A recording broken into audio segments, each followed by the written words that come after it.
Good evening, North America, and welcome to ESL Challenger League Season 47, where we get to see some of our best regional teams go head-to-head, and at that, especially with this early on in the season, fresh off the grill, one of those teams I'm excited to see in action, at least for the first time this season, and there's really nobody I'd want beside before it more than my boy Why Not.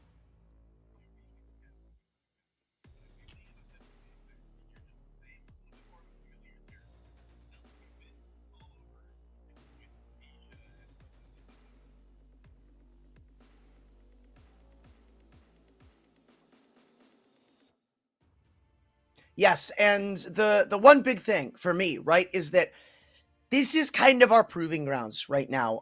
In North America, it's no real surprise that opportunities are somewhat limited in multiple different regards.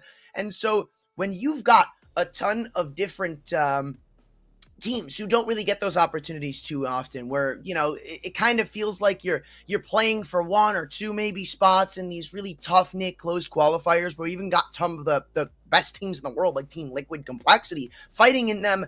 You really look to events like this to start to show what you're made of. And we'll take a look at the format of what this event is really made of before we go too deep into it.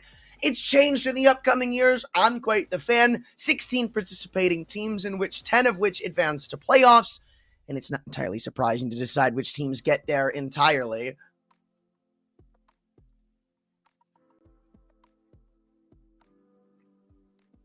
Well, the one thing that I kind of like about this group stage, right, this format in general, is that there is a lot to go off of. And while, yeah, it might be a little top heavy, at least in the sense of the amount of teams that make playoffs, I enjoy it specifically because you get a way more competitive season thick and throughout. Not only do you get the chance to play some of the region's best, to go at it toe-to-toe in these official settings, but you also got your entire team's life to fight with until almost the very end of the season, right? You're not going to see halfway through some teams Right. already really struggling or on life support to make playoffs. That's not what this event's about, and I like it. Yeah, and then on the other side of things, other than the map that you and I have tonight, we had one more against Lag. That one's going to be on the opposite side, just the same. I think that one's going to be interesting as well, but we had a good choice of what we wanted to go with, and I think this match is definitely going to speak volumes to the level of quality that these teams have to give for the rest of the season, and maybe the playoffs have to give as well, because Might is a team that we look towards probably is going to make that playoff slot, or at least we should be thinking as them as one of the contenders to be able to do so. Just looking at that format a minute ago, seeing how many teams do go through to that next level, that is not a team that we were putting in the bracket of relegation or the bracket of being relegated. That's going to be an issue. But even still, we're going to see the maps for tonight, and that's going to be one of the big determining factors for both of these two teams. Because of the fact that it is going to be two best of ones, it gets interesting in the sense that you might be able to play the same map twice, and not only that, but you kind of gotta be on your toes for whatever that map may be. Right, and you wonder, right, if you're a team like Mythic or like Might, when you show good signs on one map, like, I mean, you said it yourself, you can play two of the same maps in a row. It's kind of a weird format in that regard, but it can also be really helpful. Sure. It's almost like, it kind of feels like scrimming in real time, scrimming in an official, if that makes any sense, where you do have that extra element of trial and error. And, sometimes maybe score gets a little out of hand. You play a map once, let's just say, for instance, Mirage. It's kind of a whitewash. You're getting blown out. You get this eureka moment, right, and all of a sudden, you still end up losing the map, but you just run it back, and it's a completely different story because it's a different game now. You found out what to do. It's interesting because you really get to see in real time these teams come back to life and show at the end of the day what they are made out of. It's not like they're going to have to go back to the drawing board, have a ton of different issues. It's really hard to describe in that sense, but it's almost like a rebirth you get to see in the middle of a series sometimes. So honestly, I can't count, especially with this format now in mind, I really can't count a lot of these teams out. We say Might is one of the squads that should be making playoffs. I wholeheartedly agree. But when you've got as many talented teams in this bracket that you do, there's bound to be some squads who have had like kind of legendary births, who have made it to tier 1 events, who have gone through the closed qualifiers and made some impressive runs, who have qualified for RMRs and whatnot. But Might's not one of them. Like, they're going to have to go against some of these squads, and it's not going to be a free ride, even if you do well in this match. Let's talk about the fact that Mythic are one of the only teams to have really gotten their legs stretched in the season thus far. They've actually played quite a few maps in terms of being 2-0 over Fluffy Aimers on Ancient and Vertigo. One win over the two best of ones between them and Timberman on Overpass. They have quite the map pool they've spread for themselves now, and as we do see Anubis as the decider, this is a map that neither of these two teams have played in recent history. The last time that we had seen the likes of Might play it was almost 2 months ago now, and this was, albeit with a different roster. This was with Louis, not with Snakes, who now finds himself on the team. And the same goes for Mythic, who have not played this map in just about 2 weeks now, and even then, it was up and down in terms of their general performances on it. I think that they were definitely really dominant in the most recent matchups, but against a team like Wildcard, per se, that's the team that they had played the most far from now, they had lost pretty close. So they're definitely competitive. They're either winning dominantly or losing close against decent teams, but the fact of the matter is that we don't actually know what the team of Might have to bring to the table on it. That's true, and I like that you mentioned the addition of Snakes, because while he might not be the most standout player of the bunch, it's not like he's the next Simple or something, but I just love this guy's story, right? He's one of the very, very long-fought players of North American Counter-Strike. I mean, some of his history even goes back to SIVO main and such. It's a really cool thing to think about, that he's still around, that he's still playing, and that he's still prevalent in the scene. It's one of my favorite players for that reason alone. Like, he doesn't only bring some fresh face to a team that may have needed it, but he also brings some veterancy in some regard, because he's played with some of the region's best before, Infinite Modem, both on his resume. It's like, these guys, they come out of nowhere, and sometimes they surprise you. I think if you're Mythic, this isn't the guy to sleep on. Snakes has been an interesting story for me. He definitely has been around for a long time, but he was very young when he first started getting his first medals in the scene, as not literally medals, but instead more so just his ability to actually get the experience that he needs in order to see if he can make it to that next level. He was like 14 when he was first making the rounds and like your lower levels of advanced and then upper ECL, or what was MDL at that point in time. And he really never got to that next step. He never really broke through the ceiling and broke through the mold that he needed to in order to look like that player. He had his ins and outs, ups and downs. He played with great teams even still. But even so, he didn't stick around, and I guess that it was for some sort of a reason. He was never actually able to stick with any of these rosters, as they kind of found themselves with bigger and better opportunities, finding themselves with maybe players that could upgrade Snakes for, and it's unfortunate, but now he's back, and he's only 21. He's got a team around him now in Might, where he can be a little bit of that shining player. He can take a little bit of that responsibility in order to frag, because if he's not able to do that, you look at everybody else, and you think to yourself, who else in this team is going to step up in terms of superstardom? Dan's, maybe. Everyone else, you're not really pointing the finger to them, and this is where Snakes can kind of find himself finding his own form and being the player that he was always meant and we thought of him to be capable of becoming.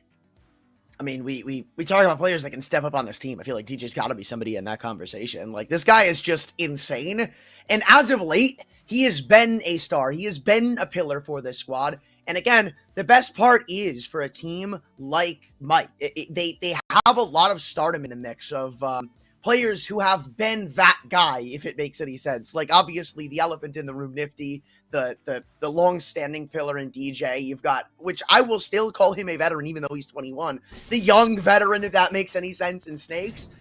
Like, there's a lot to go off of for this team, and I think that's something that not a lot of North American teams have. Like, we've started to see the establishment of North American squads where maybe somebody comes back down from that tier 1 spot and they kind of make a project of their own, kind of like Stanislaw and, Nifty in that argument.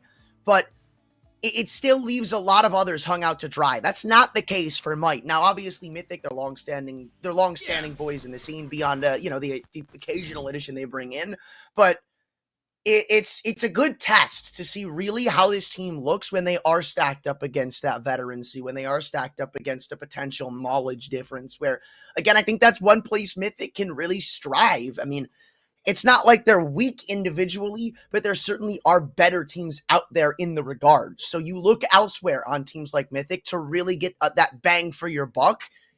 And I think it goes toe-to-toe in the same sense with Might, which is why I'm so interested to see a player like Snakes come in, because it just really adds to their repertoire. Yeah, and let's talk a little bit about Mythic now. We've been kind of harping on the Might team and the rosters that they've put together now, but Mythic, like you said, have been around for a long time just the same. They're not exactly new faces on the block, but they're also no stragglers in the server. Talking about players like Cooper, he's been around the block well and truly, probably one of the biggest names to ever leave a tier 2 North American echelon for a stream team. You think about all these players that they were potentially able to pick up that they could have played with former players like Adren, who is in no way, shape, or form bad, but not exactly Cooper levels of stardom, and Summit. The evolution of Mythic and where it's come and where we find ourselves now with it, with both Cooper and Freakazoid side by side, they've got so much experience, but they are still a very pug-style team. They have some sort of a structure. They go into each round with some sort of a plan, and they're always trying to adapt, but they're not going to have a book. Like, they're not whipping out the pages and pages and pages of different things that they've run through. But that's not to say that they haven't practiced. We see them practice in scrim all the time. We see them playing in officials all the time. So the one thing that they have is reps. Might don't have those reps. Snakes just joined the roster. One thing that is going to be a consistent factor is that Mythic go into these rounds knowing what to do in each of them to a certain extent, where might have a little bit of figuring out to do along the way. And alongside that, you talk about the fact that it's kind of a stream team. They don't come into these with a strap book. It almost feels like Mythic have this kind of like weightless style of play where you can watch them play in close qualifiers in the region, and it's not like even when they're getting blown out, they're going to be too bent out of shape about it. It's not like they're beating each other up because they lost a couple of crucial their bread. choke point rounds. But yeah, exactly, right? It's not their main priority. Like, obviously, this is a team in Mythic that for the region's sake, you want to see do good. I mean, I remember all the way back in the middle of the pandemic era where you had teams like Mythic constantly qualifying for online events, and you'd get the greatest content out of it. Like, you'd see them in the server reacting to Stewie 2K wide swinging mid and just laughing at them while he hits 2 shots. And it's a fun squad to watch, right? It's why you want to see this team do good. It almost feels like the better Mythic do, the better the region as a whole is. Because it's not, again, as you said, it's not going to be some strap book heavy team, but this is what our individuals are, right? This is when you break it down piece for piece, what the region is really comprised of, especially considering like individuals wise. They are some of the top in the region. And they represent us as a whole because of them being the faces of the region at this point, right? Like I talk all the time about how I want to see more players get active in the content creation scene, make a fan base for themselves. That's exactly what Mythic is doing. And it's a trade-off, right? Because again, as we keep saying over and over again, they're not that well comprised. They don't really do as much offlining as your run-of-the-mill ECL team. Yet here they are still, and they're doing pretty good. I mean, we talked earlier about their amount of reps already in the ECL bracket. I think going 1-1 with Timberman is pretty impressive.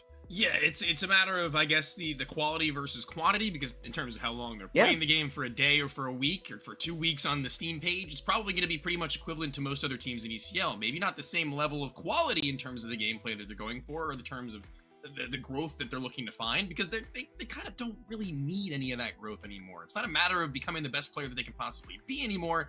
It's a matter of being the best player that they are at all times. That's really all that they can really do. It's not really a matter of raising the ceiling any longer. It's just maintaining the floor of what they can be capable of. And I like that they make their money. They do really well for themselves, but they're also competitors at heart. They're never going to throw their games in terms of, well, let's just do something stupid this round. Let's go and run in this way.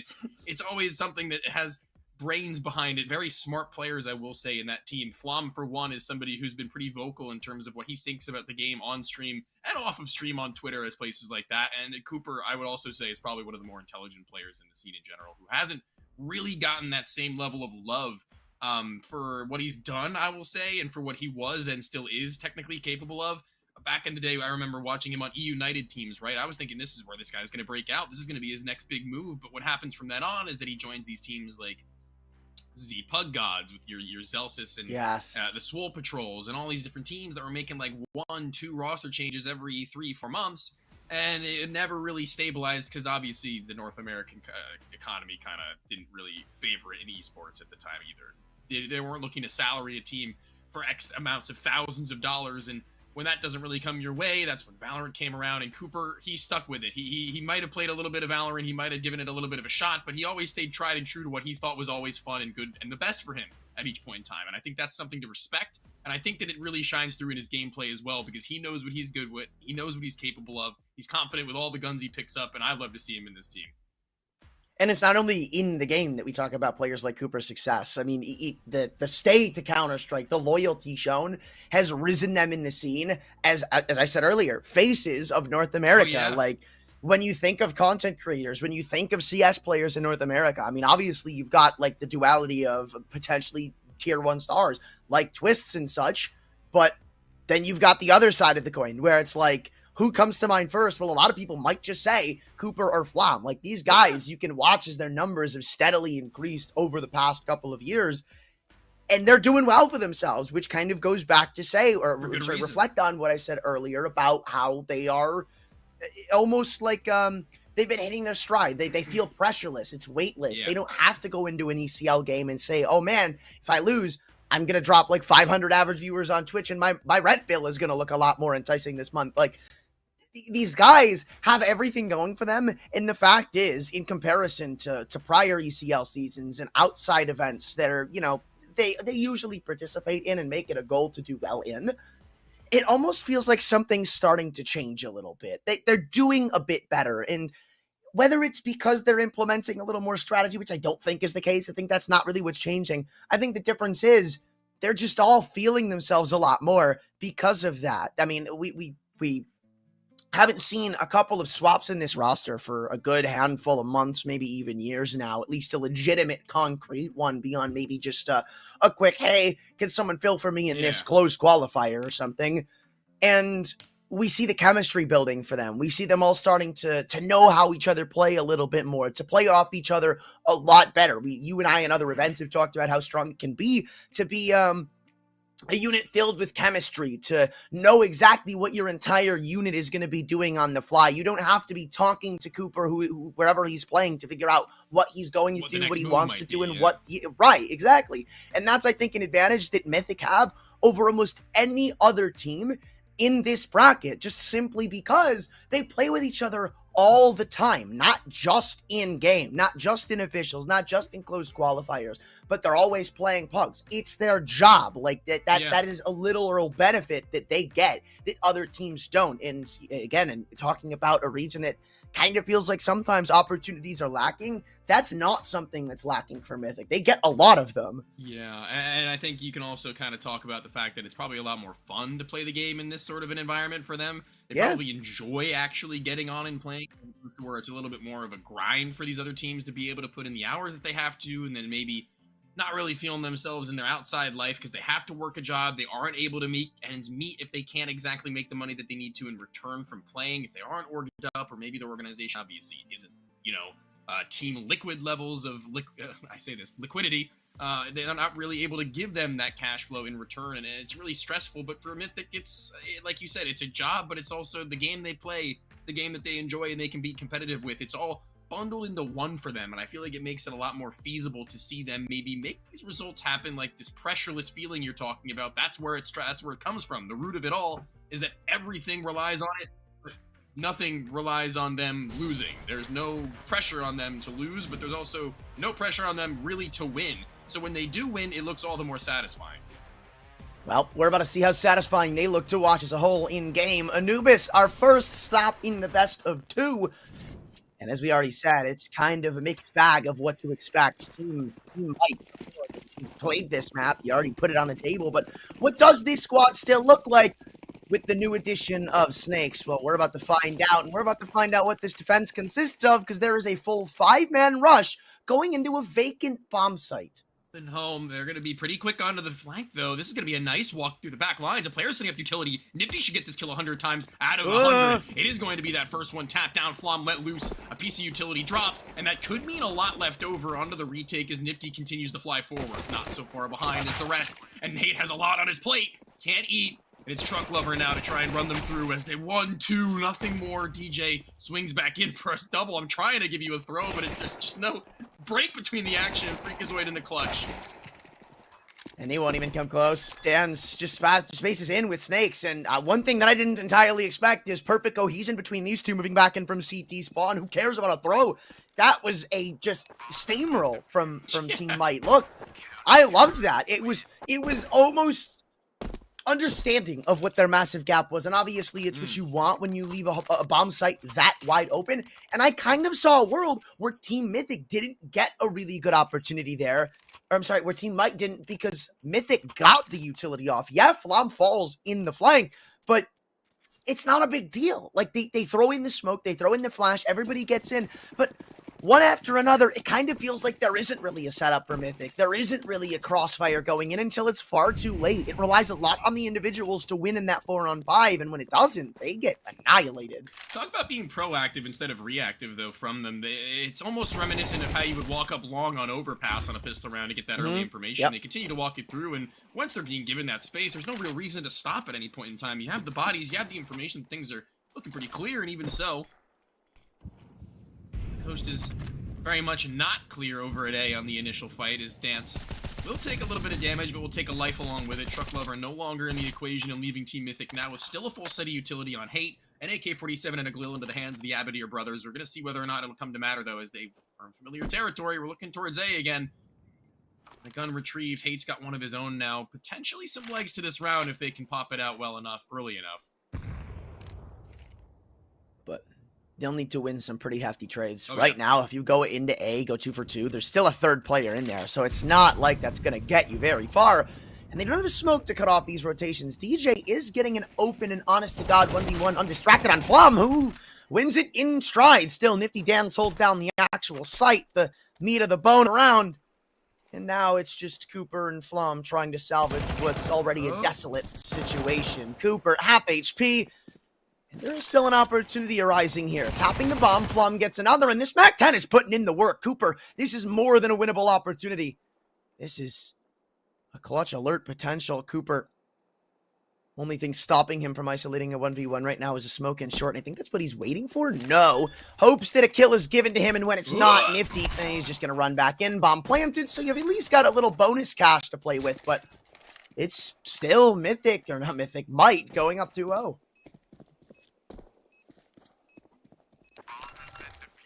They'll take that defuse. They'll get away with an AK upgrade. 3 bodies lost is going to be a little bit awkward for the time to come, but at the very least, they're the option now, Mythic, to try and break that economy even further. That extra $800 per player does go an extremely long way, especially having taken as many players down along with you as you could. Courtesy of that Mac 10 at the end of the round, activating finally. Flom on a maneuver right back around to mid, knowing that A main might not have been the best course of action, and he could have caught one off guard. Does. It's a little bit of an added bonus for it. Finds himself with the same gun into the following, but a reverse nade sent either way. CT's eating a majority of the damage from the exchange, though, and Dance once again testing the waters, literally will be put down by Truck Lover this time around. It's finally Team Mythic starting with a good opener. That's something that have come few and far between in the few rounds we've seen. But it's not just that. It's space around the map. Might have kind of loosened their grip for a majority of it. And yeah, they've got control of the very basic angles, but what they don't have is connector. And that leaves a massive hole in this defense. And Might are just going to stack up one of these sites. Right now, this is looking like it's going to work as seconds tick on. And that tick rate goes in the favor of Might. I don't really see much of a world where Mythic are going to pave their way into a one round, walking in against every single CT there is. Utility weaponry, man. This one-man advantage may mean absolutely nothing as the crossfires come out to play, or maybe not. It is flawless. A 1v5 for Scar. Wondering, with 4 players here, how has this gone so catastrophically wrong? Well, this is how. When you've got 3 players staring down your barrel, feels impossible to find a clutch in the heat of the moment, so he's just going to back away with his one lonely rifle, but even that's no guarantee. There have been some growing pains there from Might, to be honest with you. It looked like it was a little bit panicked from each of these players. Communication not quite there as to who's holding what and where they could be walking out from. Is, yeah, you said it, there's the entirety, or at least the majority of the CT side squad on that side of the map. All of which, by the end of that, are looking towards E-Box, and that's not going to be what you need when they're starting to pop out through B main just the same. Shot on the side of the head, or a couple of the teammates left. The Snakes, I think, was the one to turn his attention. As none of the kills come through with 3 players holding on to that same angle, you have to wonder maybe it's a little bit of a flaw in the game plan of the setup as to what looked like a really nice hold from the back pillar and the deep side CT cubby. The third player rotating in kind of just complicates things a little bit for the rest. Yeah. But this whole chain of events all really starts with one of the 3 certainties of life. I mean, you talk about them, death axes and Truck Lover hitting insane shots to open up rounds. That's kind of what we saw. I mean, of all guns to find that entry, it's not Truck Lover who I'm expecting, but that's exactly why it works. Not necessarily preying on his downfall, but not exactly expecting the most incredible of shots to be hit. It's really what fuels them. But they're playing this one really close to the vest, Team Mythic. They've been really loose this game. With the way they've played a lot of these crossfires, they've kind of given a lot of opportunities for openers. This isn't going to be one of those rounds. Just either baiting CTs into you or chipping them away until the inevitable site take comes in and you got 3 players on 1 HP. Well, Dans can't get anything back through that smoke. And Mythic have just earned another pawn on the board. Just USPs really to deal with Truck Lover, not really making that one look the cleanest, and they will collect onto the kill. No gun to be pulled from it, though. It's too far a ways away. As Hayden now trying to crack open mid will be met with a player on the left or right. Either side, he'll be tested by a deagle, but as Rickazoy continues to walk it through A main, he's just waiting for that pinch to finally commence, and once it does, it's all the more easy now as Snakes is left to his own, now cut off from the actual site, having fallen towards beach. This 5-7 close range potency is going to be ever felt if they continue to walk their way up towards heaven, but I don't think that they will, and they should have an awareness of this, and Flom holds steady as ever. Might even get actually a little bit active onto this one if he wants to try and hunt it down. No real reason to, as long as they keep these AKs up. That's going to be priority numero uno. Keeping them out of the hands of CTs more than anything else. Yeah. I was going to say, I don't really see a world where... No, never mind. All right. All 3 of them, you're about to say you don't see where they hunt. I mean, I thought they were going to exit through A main, and they didn't. So I guess that makes a little more sense if that was their exit route, but... Hey. I didn't see a world where one person just gets a little over-eager to find that last pick. There's not really a reason to, but all's well that ends well. Still 3 up for Mythic, and Might's early lead lives and dies at just that, an early one, and now they're going to have to fight for it a little bit further, but it won't be here. So, if they want to keep Mythic in a competitive race, they're going to have to step back up here soon.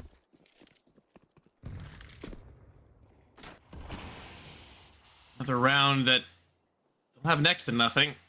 Cooper going to be elated at the fact that they have no head armor on any of them, and they are all within his proximity. He could probably get a couple of the nice kills here with Freakazoid to help out. Up at bat first, though, walking down through dark. It's going to be right below him that Nifty is. Wait, did they spot him? They didn't. They walked right past. Neither of these players know what's happening. My God! Line up. Here's 1, 2, and the third. Helped out by Cooper, but finished off by the AK. Freakazoid, he might get the kills, but the money avoided from the MAC-10. Maybe that'll be a little bit of an issue to come potentially, but I'd much rather have all of my players still standing if I could choose. I would say that is a bit of a saving grace.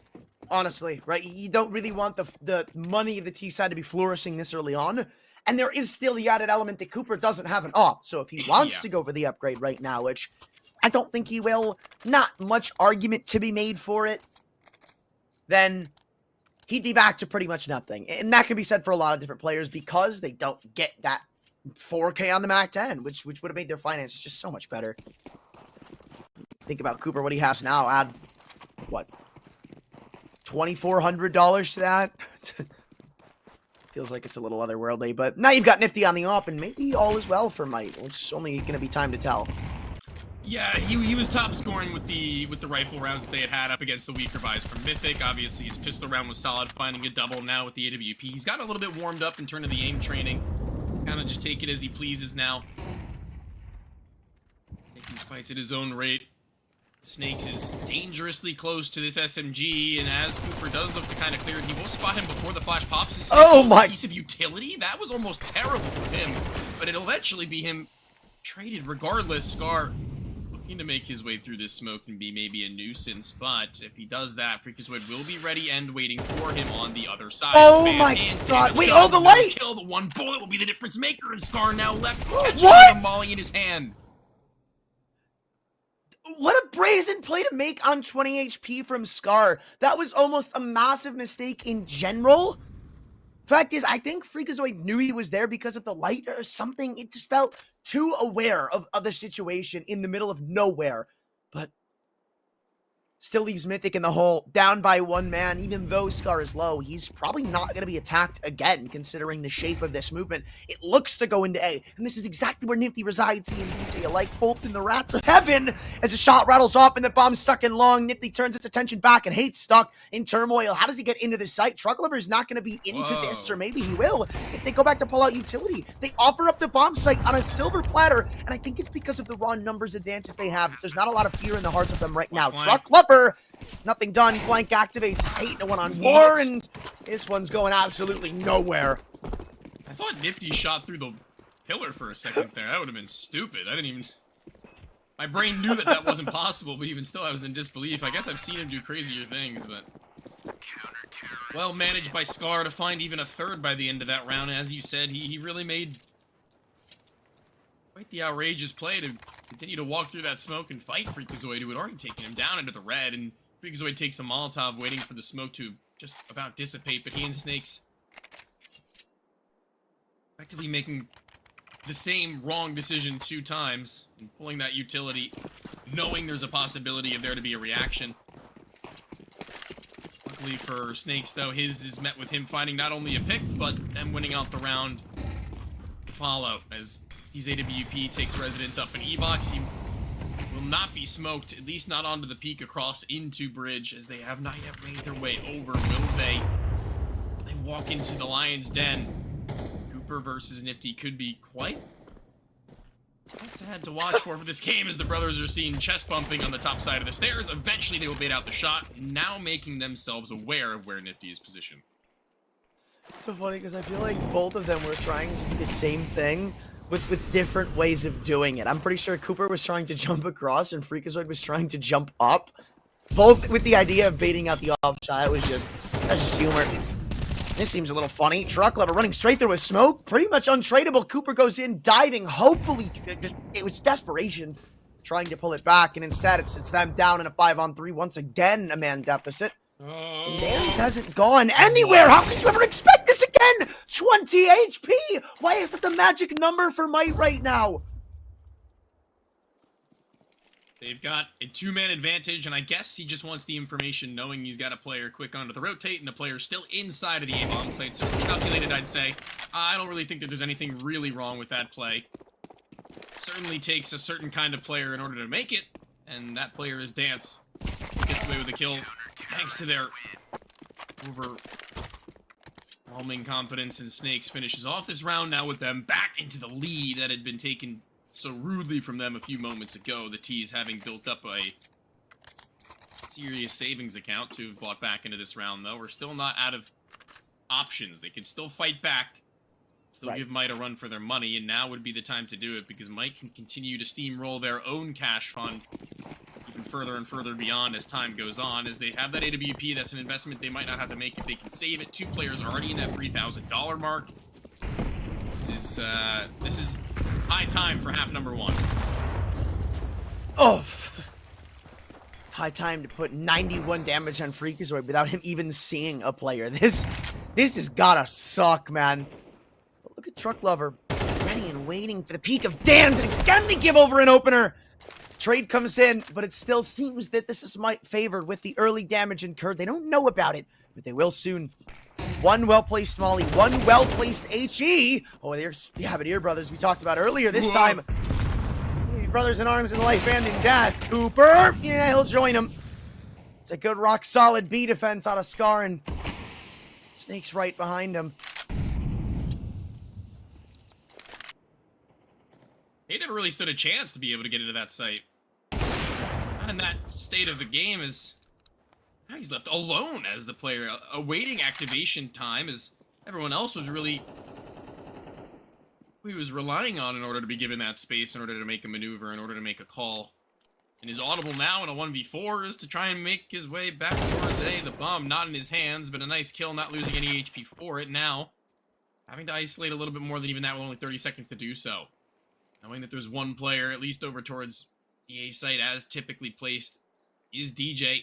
Snakes has made his way all the way back in and around, and Nifty's walked it up with the op. He's going to peek him soon enough. Now, position made known. Gun lost. Hold on now.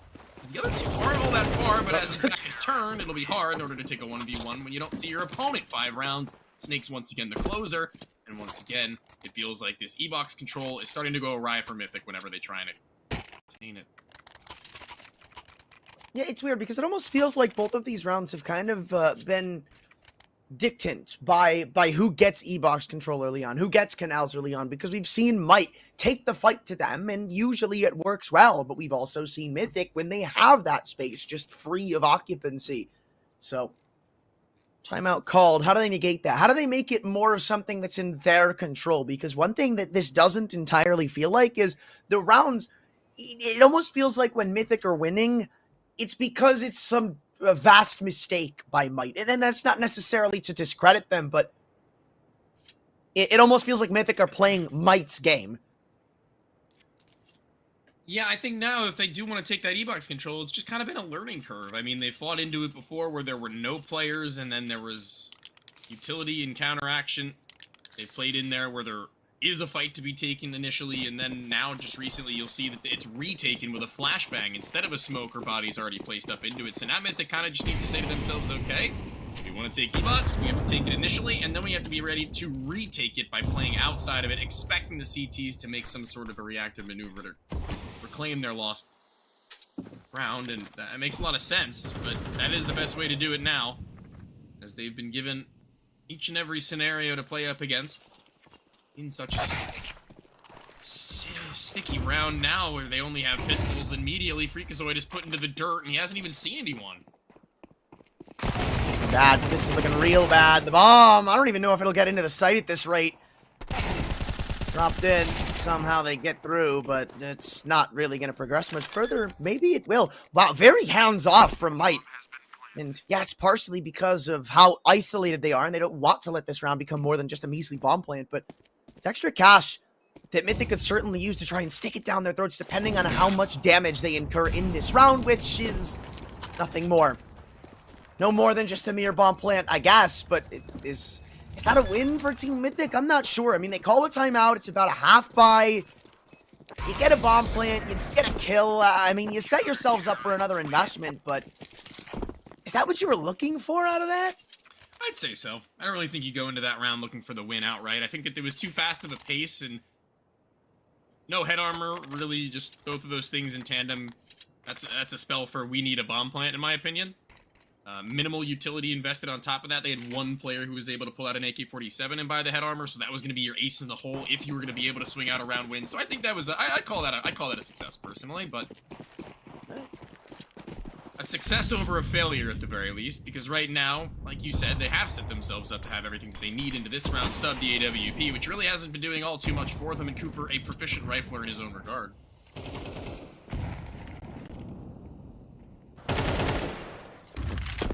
Probably one of his best traits is the ability to go between the AWP and the AK so seamlessly.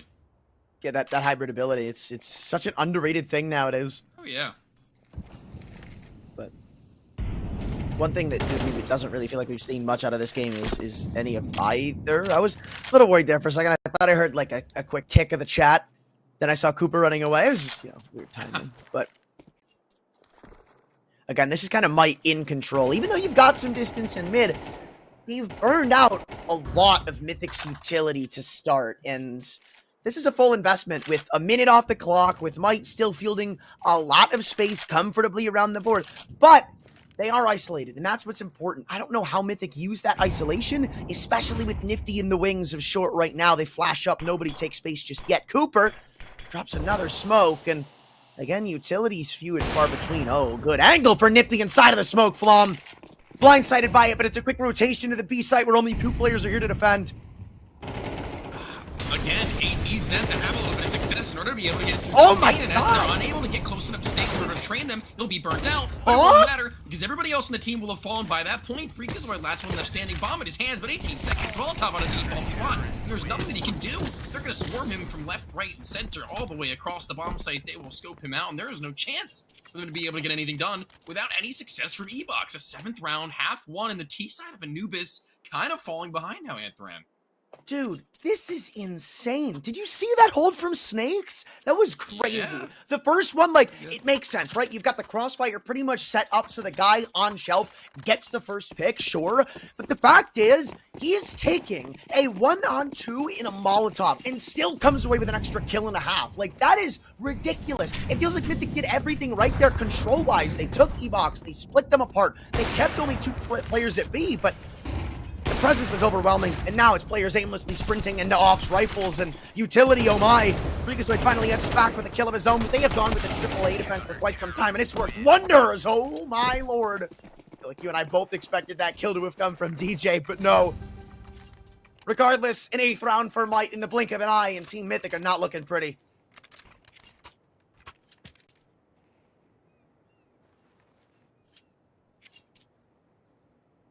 Double-digit kills for Nifty now, who's kind of been pretty consistent.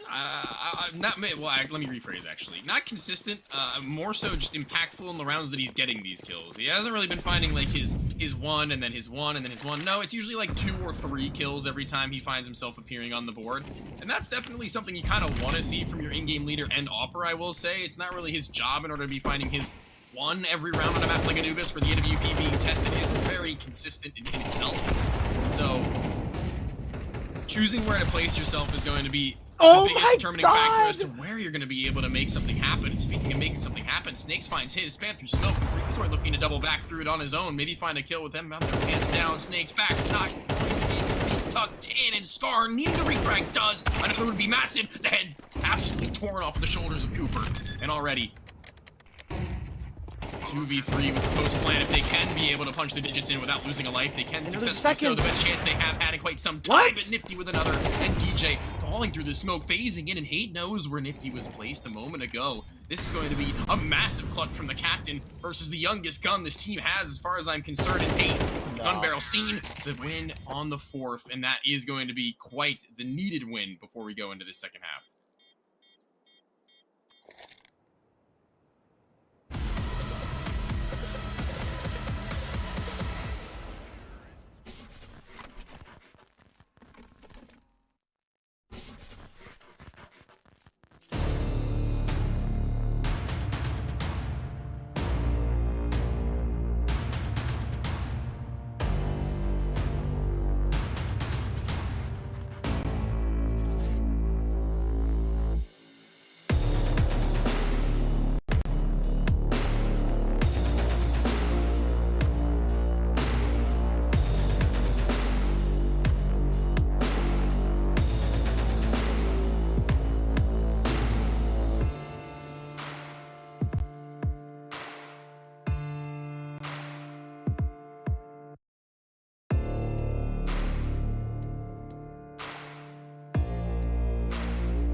Well, oh well, Team Mythic, they've at least interrupted the momentum spree of Might, but maybe not for long. It's a very quick-paced pistol, and they're going straight into B. No time to waste, and Freakazoid's dual Berettas are not going to waste any time between clicks either, spanning down at least a double B is removed from the equation. Flom looking to get a little bit of the action as well involved with his. Both of the sets of dual Berettas getting 1 kill per gun. Going to be a worthwhile investment, I will say, and Freakazoid at the top side of the board for the server now after that round. It's actually kind of quiet how he's made his way to that point, albeit 3 rounds behind. One person I'm looking to see more out of this half is Cooper, for sure. Whether it's on the rifle, whether it's on the op. Yeah, I agree. You entirely need it, especially with how mobile the op can be on this map sometimes. I know it feels, depending on where you place your op, because we've seen them play in the Palace area and holding off mid, that it can be static. But I don't know. I feel like you need some mobility on this map, and Cooper might be the player to look for that. But right now, it's fairly static in the way they're playing the round. They're not really going anywhere. They're just taking some basic liberties, stopping them from getting into canals, not allowing mid pushing, but this all could be playing into Might's hands to some extent because they're waiting for utility to be burned, and right now, there's not going to be much stopping them from an A rush. No bomb play in the last round, 1 kill. Mythic have to know that there's really no reason for them to be trying to go for anything too outrageous in terms of the investment. These Glocks firing off now and actually receiving a dink is Freakazoid. I would be a little bit careful about this one. Don't tell me! Because that's a kill you can't afford to give up without any damage in exchange, Anthran. Thing is, the only piece of utility they have left are flashbangs, and okay, this should be round done, right? Yeah, okay. Cooper's got it. Yeah, baby, he's got it. And it Flom. And Flom's looking to combine for a full house. Nice stuff between the two.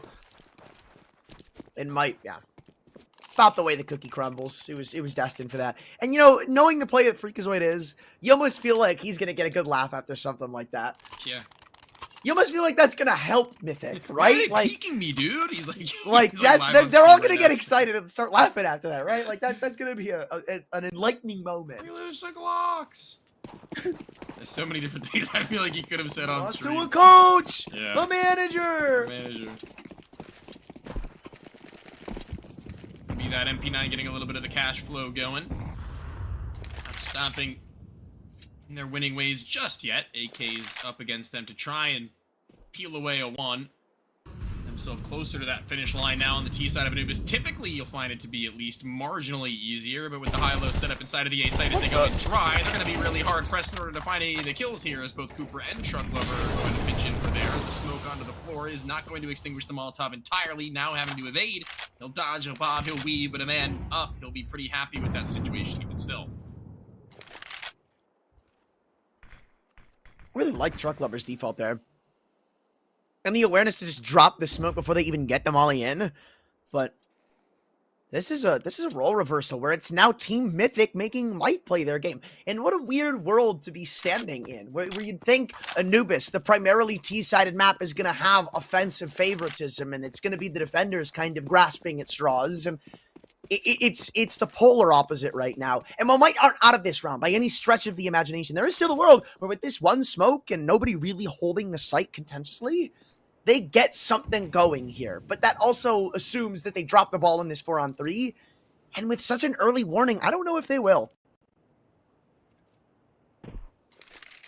Creep and crawl. Nice space to gain without any contact. The Freakazoid with his nade, with his molly is going to be key in stopping them version of the bomb site, but as he throws it just that little bit too shallow, it will be extinguished by the smoke. Now, DJ needing to find a kill on the backside of the site as the bomb is planted is going to be just as crucial, but as he isn't able to do so, Dance responsible for the refrag instead, and Nifty, not quick enough onto the trigger, will be met with his Maker Dance, a clutch that's near impossible. Well, actually kind of crashing there, it looked like maybe from Dance at the end, but regardless of that, it'll be a 7th round, and Mythic keeping 3 bodies up, upgrades, utility still somewhat into the pockets of these players. It's gonna be a good look for them.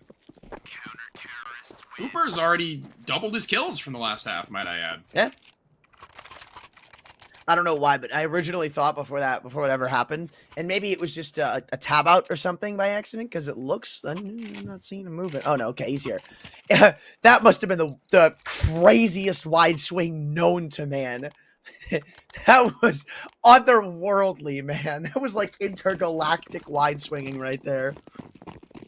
Intergalactic wide swing.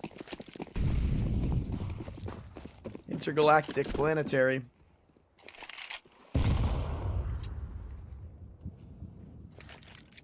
But he's got the rifle, so obviously they've got faith in his ability. Only to stop him, though, and early plans of lurking isn't really going to work out, so... Change of plans. Where are we going now, boys? So says Mike.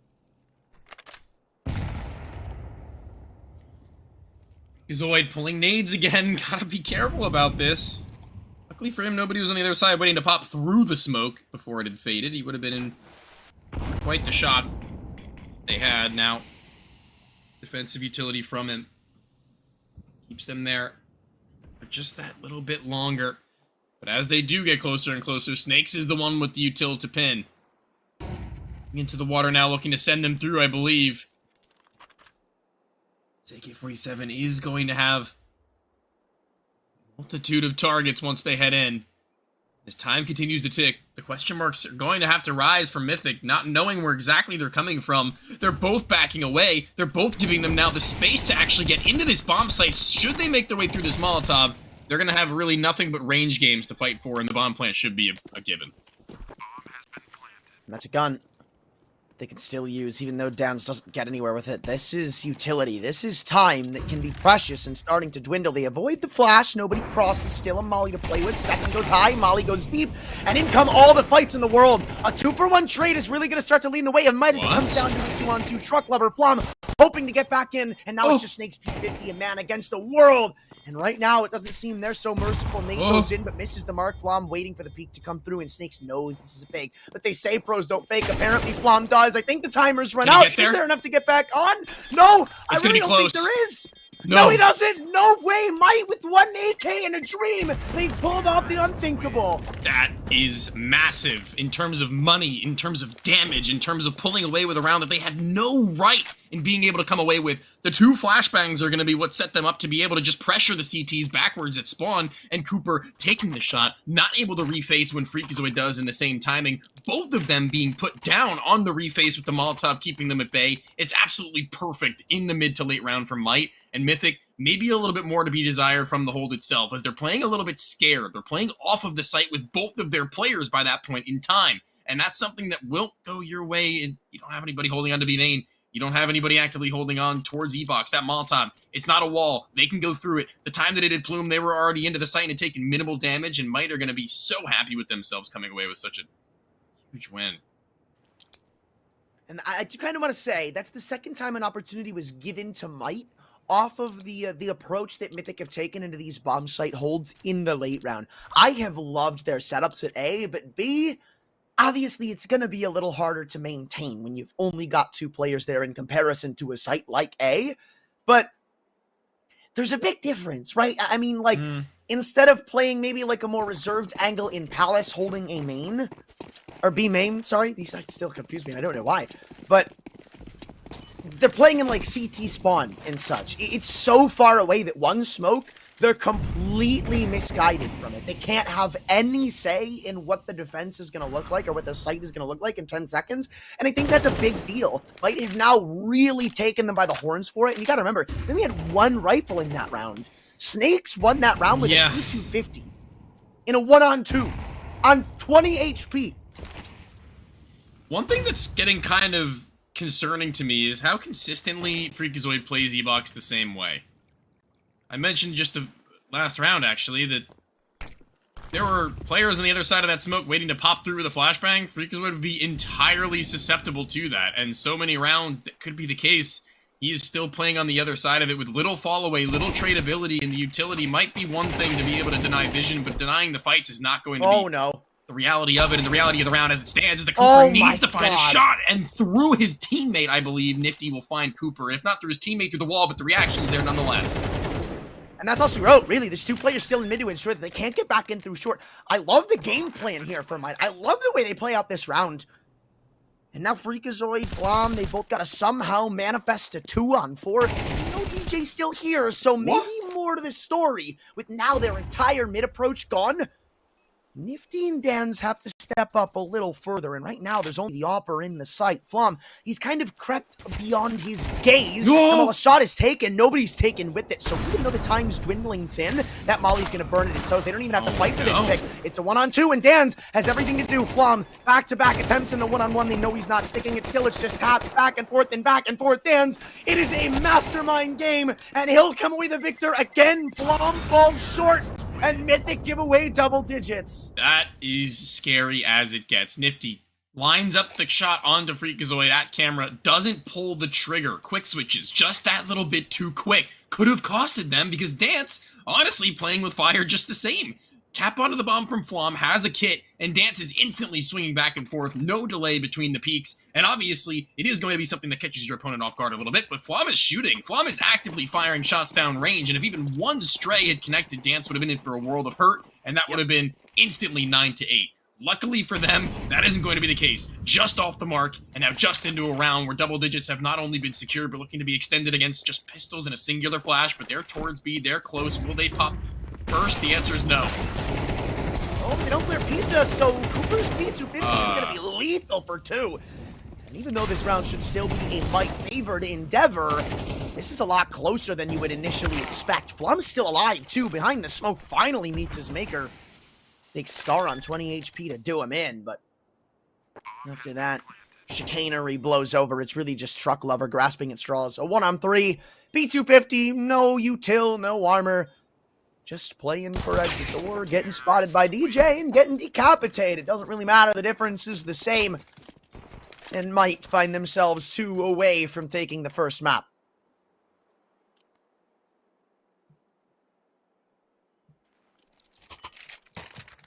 Everybody kind of floating around the same area in terms of the kill distribution on the side of Might. On the opposite side of things, it's kind of weird to see actually how far ahead Freakazoid is from the rest of the server still, with his teammates not all that far themselves from the rest. So that 4-round gap, the game feels a lot closer than that might lead you to believe. It's a matter of playing out the rounds with the man advantages you might secure. So far, in almost every instance of it, I feel like Might have been getting their one. Or excuse me, I'm sorry, Mythic have been getting their one. But from then on, it's either an instantaneous trade or a crazy reaction from Might that's just so well read. There's not really a whole lot that you can do, as once again, they've got 3 players in B Mythic. It didn't work out for Might all too well last time around, but you can see there's more of a plan into it for Mythic than anything else.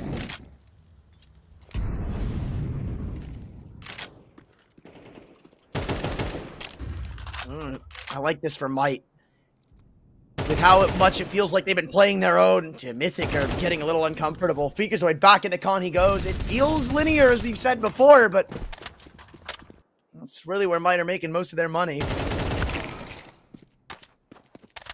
And now, with a hate trade, it's maybe not the worst of situations. Snakes sitting outside A main, they take some space back. Mythic finally a little more proactive, and it could come back to haunt. They've completely neglected B. Again, this has been their opening in the late round. Might, as the time is run thin, as it's drawn close, they've always gone into B, and nobody is here to defend them. Good kill from Scar on just about half HP. Pretty much forcing Mythic into a save, in my opinion, in a few moments if they aren't able to crack open a kill. They don't have a single kit in play. 10-second defuse is going to be required, and we're already halfway ticked just about. And with Cooper falling, with Flom only able to hold down Mouse 1-on-1 angle, there's no way to look in multiple places and fire down at one time. His teammate will have no more success than he, and this is map point for the first best of one of the night between these two teams, and Might looking pretty poised and ready to take it.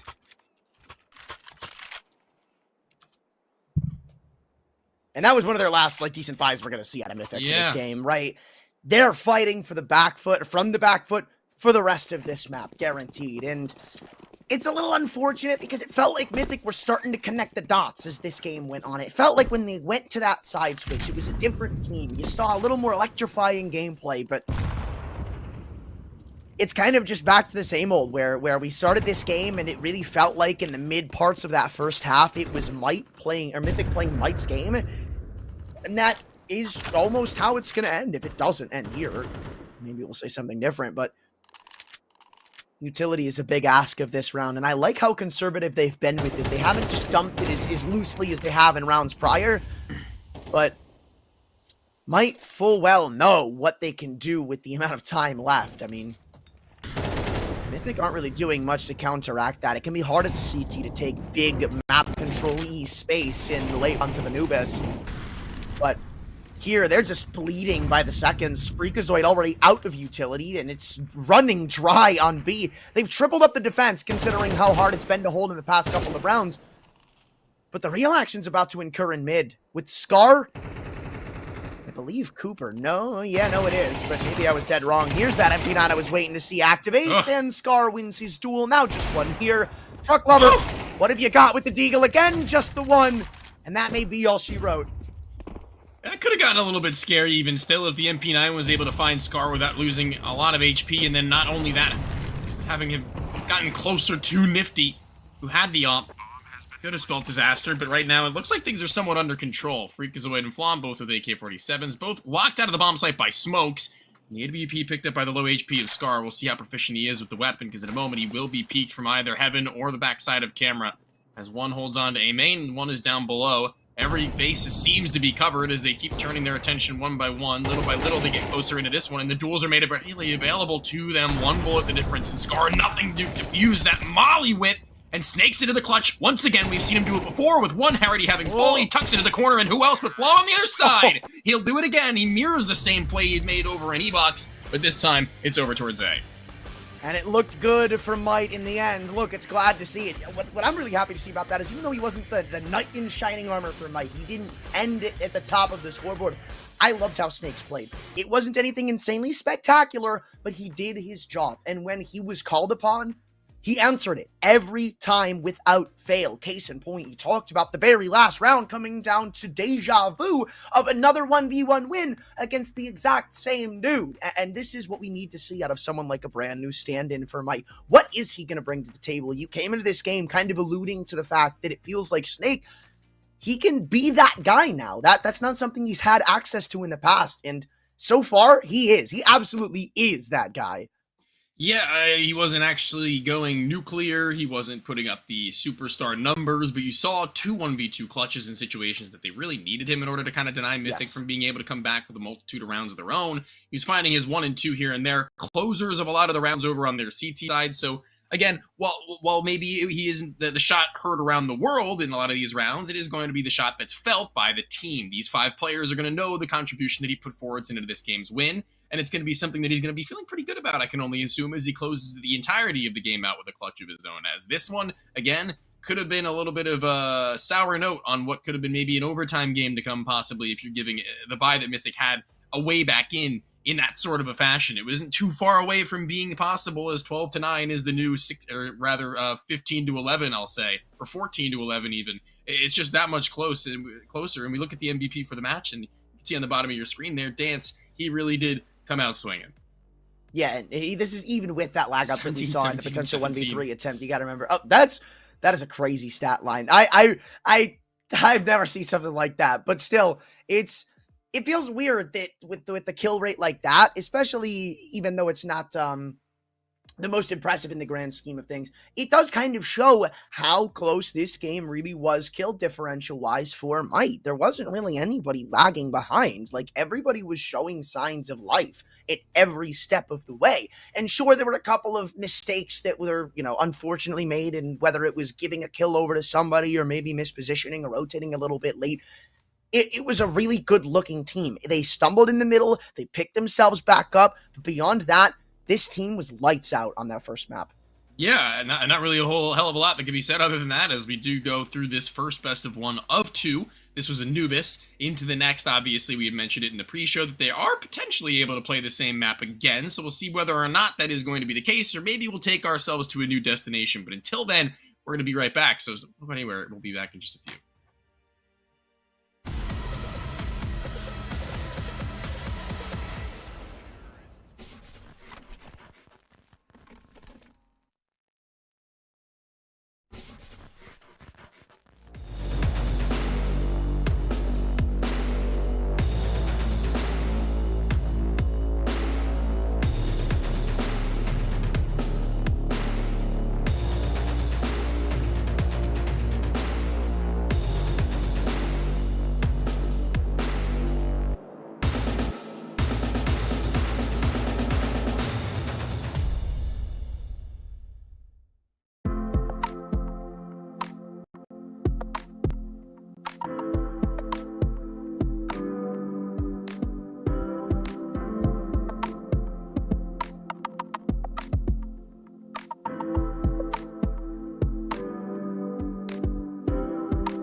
Well, I'd argue the first match was rather back and forth, but the way it played out, though, it's not entirely surprising to see Might come out on top. And now we'll get to see what Mythic have up their sleeves to try and make this a little more competitive in the second. Yeah, definitely going to be needed from them, as we did see a little bit of a resurgence of players like Freakazoid, who we hope and expect to see putting decent numbers up ahead of a lot of these players and a lot of these teams. Player like Cooper, one that we weren't expecting to be floating towards the bottom of the board so early on, especially in that first half. It really looked like he was struggling to get his form going, and even at the end of the game, he was starting to push his numbers up a little bit even further beyond, but it was a little bit too little too late by that end.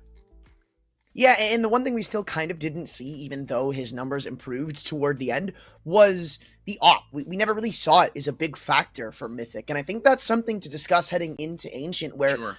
I don't know if it's really going to get any better. Obviously, there's better opping potential in a lot of the angles, but I think you're trading off better angles to opt from, especially in the CT's perspective, and maybe even an argument to be made from offense too, for mobility. You're not going to get to transition much around at all, which I guess, to Cooper's credit, we didn't really see much mobility from him. Usually when he would go with an angle or with an op to a certain angle, it was very battened down. Like he would be, he would put an op maybe deep A main or somewhere like in connector where you're not really going to get that over map rotation that you can see on Anubis sometimes, whether it's maybe from Palace or maybe from short/long. And that's the thing, right? That isn't going to change with Ancient. It's only going to get worse. But when he battens down, when he goes into those angles, like your A's and like your B mains to hold down B ramp and such, it's going to have a lot more success potential.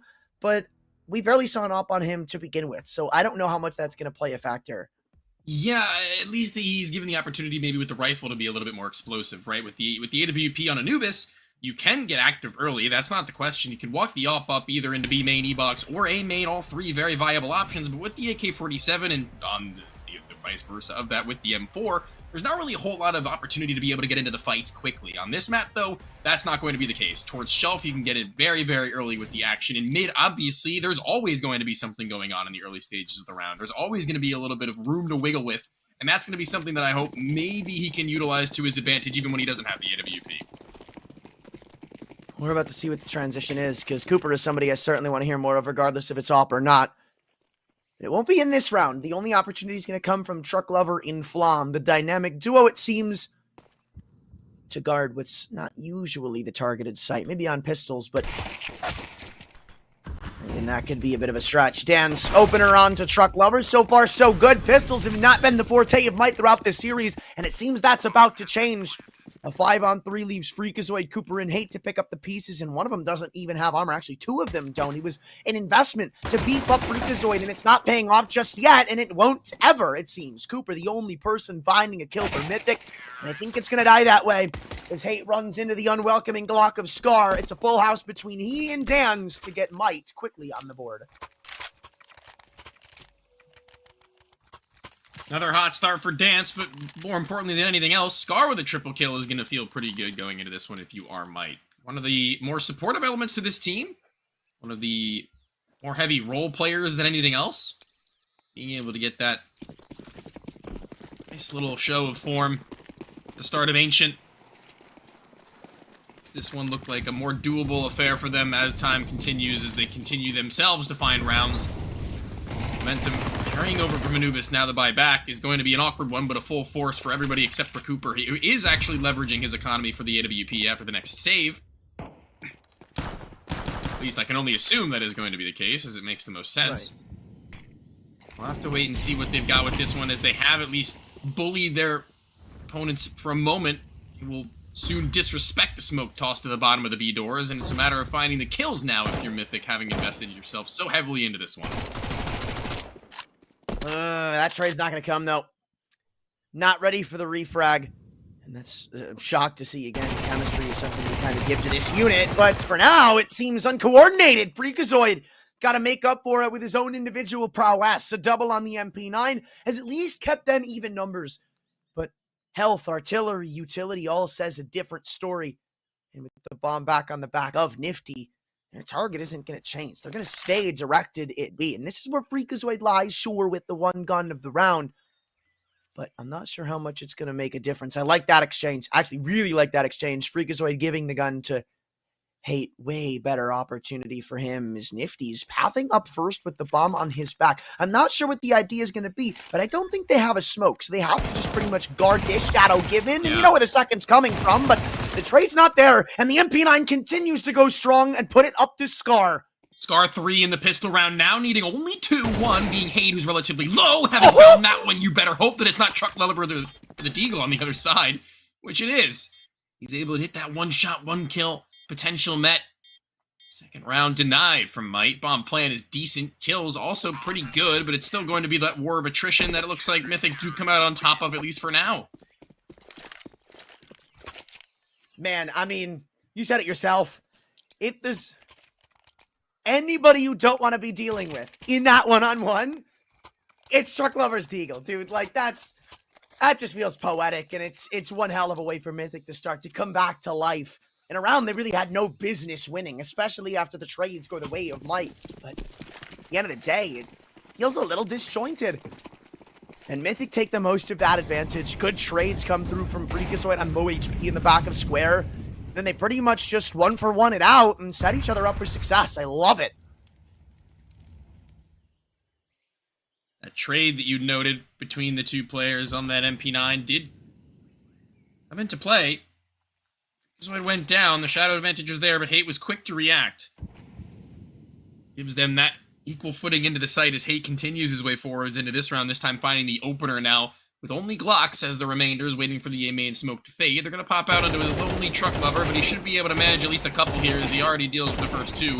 Prey is going to be a little bit mismanaged by the end there as they do continue to find kills, 2 in the round overall, and if the Deagle was able to collect onto a third, might have been room to work with, but we'll see. What can come of this now with no bomb plant? They'll still have AKs, Might.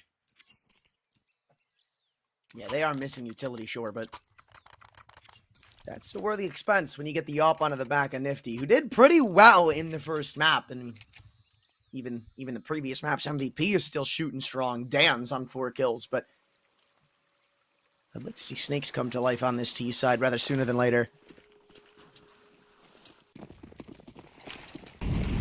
And this doesn't seem too fast-paced from Knight. Just basic utility, let Team Mythic make the first move, and I guess they'll get good reads on what's going on, but they're going to have to retake into a pretty strong mid here shortly. Flashes come through, but someone play anti-Flom, gets blinded up by the second, and now it's just lambs to the slaughter for DJ, who double opens and gives Mythic exactly what they were waiting for, a fight.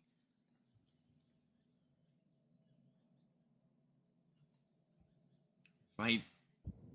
They won't exactly come out on top of. They're still a man through. I do have the AWP posted in mid. Will Nifty be able to react onto the walk-up? Firing onto the player on the top side of the shelf. It'll be Cooper to catch him on his sneak through, but now even still, they want to make their way into this B site, which is free for the taking for a moment as Cooper eventually reroutes, finds himself back into it. Attention turns Snakes. Laid to rest.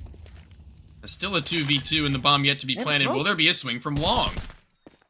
They never used the smoke. DJ didn't throw it. Maybe they were using it or at least keeping it in their back pocket for when the first faded, but then they didn't plant in a safe spot for it. That felt completely on a different page. And now with 40 seconds, DJ, does he even bother going back to B? And even better yet, does it matter? Because they're going to have full vision into the site, see nothing here. And the only way DJ is going to win this round is if Mythic lose track of what's going on. But both of them sit behind the square waiting for the next move. DJ, eager to give it. Ooh, wait a second. Now they're going to start. Run back in. Nobody with the guns out. But a good trade from Hate. Good flick and good everything, it feels. That was a round that could have easily slipped away, but might.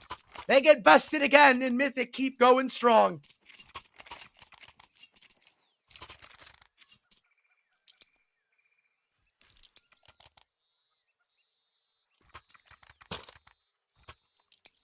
To round the gap. Mythic starting to look more competitive into this one than we had otherwise anticipated them to be. Early smoke down into elbow. Pistols on the other side. They're not going to really have a whole lot to say about it. This time it's a couple of upgraded pistols, not just clocks, but not much better. And the alternative is Truck Lover elevates himself onto the top of the big box. Able to find a player on the deep side of the main. Dance gone. Nifty.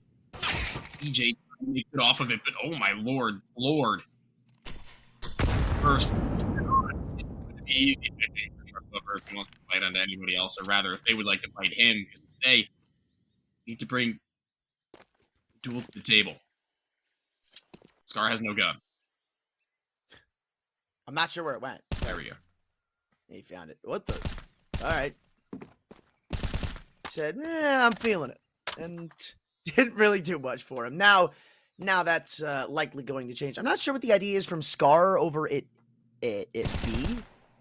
Or maybe that's like a lagged out player that I'm not aware of. Oh no, it's Snakes. Okay. Yeah, I'm not sure what the game plan here was, but I don't think it makes a massive difference. Mythic, this is a different team we're seeing right now. These pushes, these peaks, these setups are completely night and day from what we saw in that first map. Way more in tune with one another. And while we haven't seen the utmost testing of the A site beyond the pistol, I still have a good amount of faith, especially when you've got Flom at the helm of that site for the defense. Him and Truck Lover alike. This is kind of a tough nut to crack, and Might are struggling. Yeah, I feel like some of the individual decision-making or something in the game plan in terms of protocol for when things do go sour on one point of the map, another from Might is kind of falling through at this point in time. Feels like sometimes the solo plays or walkouts get a little bit too dangerous for me. This is an example of a pretty good one, as DJ does have Scar holding onto the top side of his shelf with teammates not so far out in mid now where they can walk through and afford to be able to make some sort of a risky maneuver. This time, though, as they do find that one, this is where we have to minimize our risk and maximize our reward, as Cooper is mollied off towards the shelf, probably for the best. There were two players holding onto him. Now, the snap onto Snakes, the bottom side of the B doors, could be the change round, but the Donut player needs to stay alive enough for going to make their way back. Oh, timing is everything in this endeavor, and Flom has just moved up for its Scar. Placed around the corner. Eventually, Flom moves in, and Downs is still here. He knows about a second player's presence. Flom, one bullet away as he switches to the sidearm. Easy does it, an easy collection. 2-on-3 as time draws thin, and the bomb is dropped right in mid. They've still got to go and recover this before they can even think about making their next move, and I'm not sure where it's destined to be. Flom, the weakest of the bunch, is who you'd like to target, but with a smoke still bloomed in Donut, that's completely out of the question. So 20 now as they inch their way into house and need to make a move here shortly. Hate, I don't think he commits to either one of these duels. I think he jiggles it, takes a look, sees the bomb, and pretty much just ducks and covers. No, he stays to fight, and I think that could be a massive mishap. Nobody's even in the realm of defending this B site right now, and the only one that is Flom. 17 health, he has nothing to do with this. Flom and Snakes both low into this one comparatively. They're going to be on two sides of the same coin, and soon they might clash. It's actually going to be DJ first and foremost. We'll do the trick, but it'll be Flom again. A third kill in the round. He's already done more than enough for the team, pulling them by the hair across the line, and only the man who was clutching up 1v2s like it was nobody's business over on map number 1. It's Snakes, and he's already gotten the first of the two in. Truck Lover, not with a deagle, but with an AK. He knows that he's got to be inside of the cave, but he's got no kit. He's got to pick it back up. He's got a Molotov at least to toss in. That's going to be priority number 1. Place that one down. He throws it in, and burning out his Snakes. He's got to stick the bomb. He needs to. He'll get the kill, but does he have the time? I believe he'll just about have enough, and it's 5. How brazen, dude. The fact that Truck Lover wins that is criminal. First off, I don't know why it's not just, Molly, go for the stick, maybe worried about the spam. Obviously, there is a world that connects. But I kind of feel like you just roll the dice and see how it works. Even after that, the fact of the perfect spam back, that's just insane, dude. Truck Lover is playing out of his mind right now. And Might are back against the wall. That's their second timeout. Oh, no, I'm sorry. That's just their first timeout used. I misread. But still, on a 5-1 start, a team that had so much momentum. I don't know how Mythic have completely put a fork in that and said this is our series now. Flom, dude. Absolute statement in that round, not only finding those two where the second felt like it was only a pipe dream, but the third, no less, being able to put one right between the eyes of DJ, who had every right winning out that fight every day of the week. Makes the job all that much more easy for them. This is where they kind of have to take that one and run with it. They've got to really keep themselves in control of steering this ship further down the stretch of the CT-sided half, as they're within one of at least collecting on what would be a tie guaranteed for the half score line, as Cooper's up might have a line of its own, a line of sights on the Dans, because he's peeked this same angle time and time before. This time, though, it's not going to be against the rifle top boxes. It's like it's a high firepower sniper rifle in close range, and Cooper, you know that he'll collect onto that. Such a good off angle. Two Snakes wants the trade, gets it, but now you're running through a molly into the welcoming arms of Truck Lover, who uncharacteristically only gets the one. It feels like he was destined for a highlight reel of a round.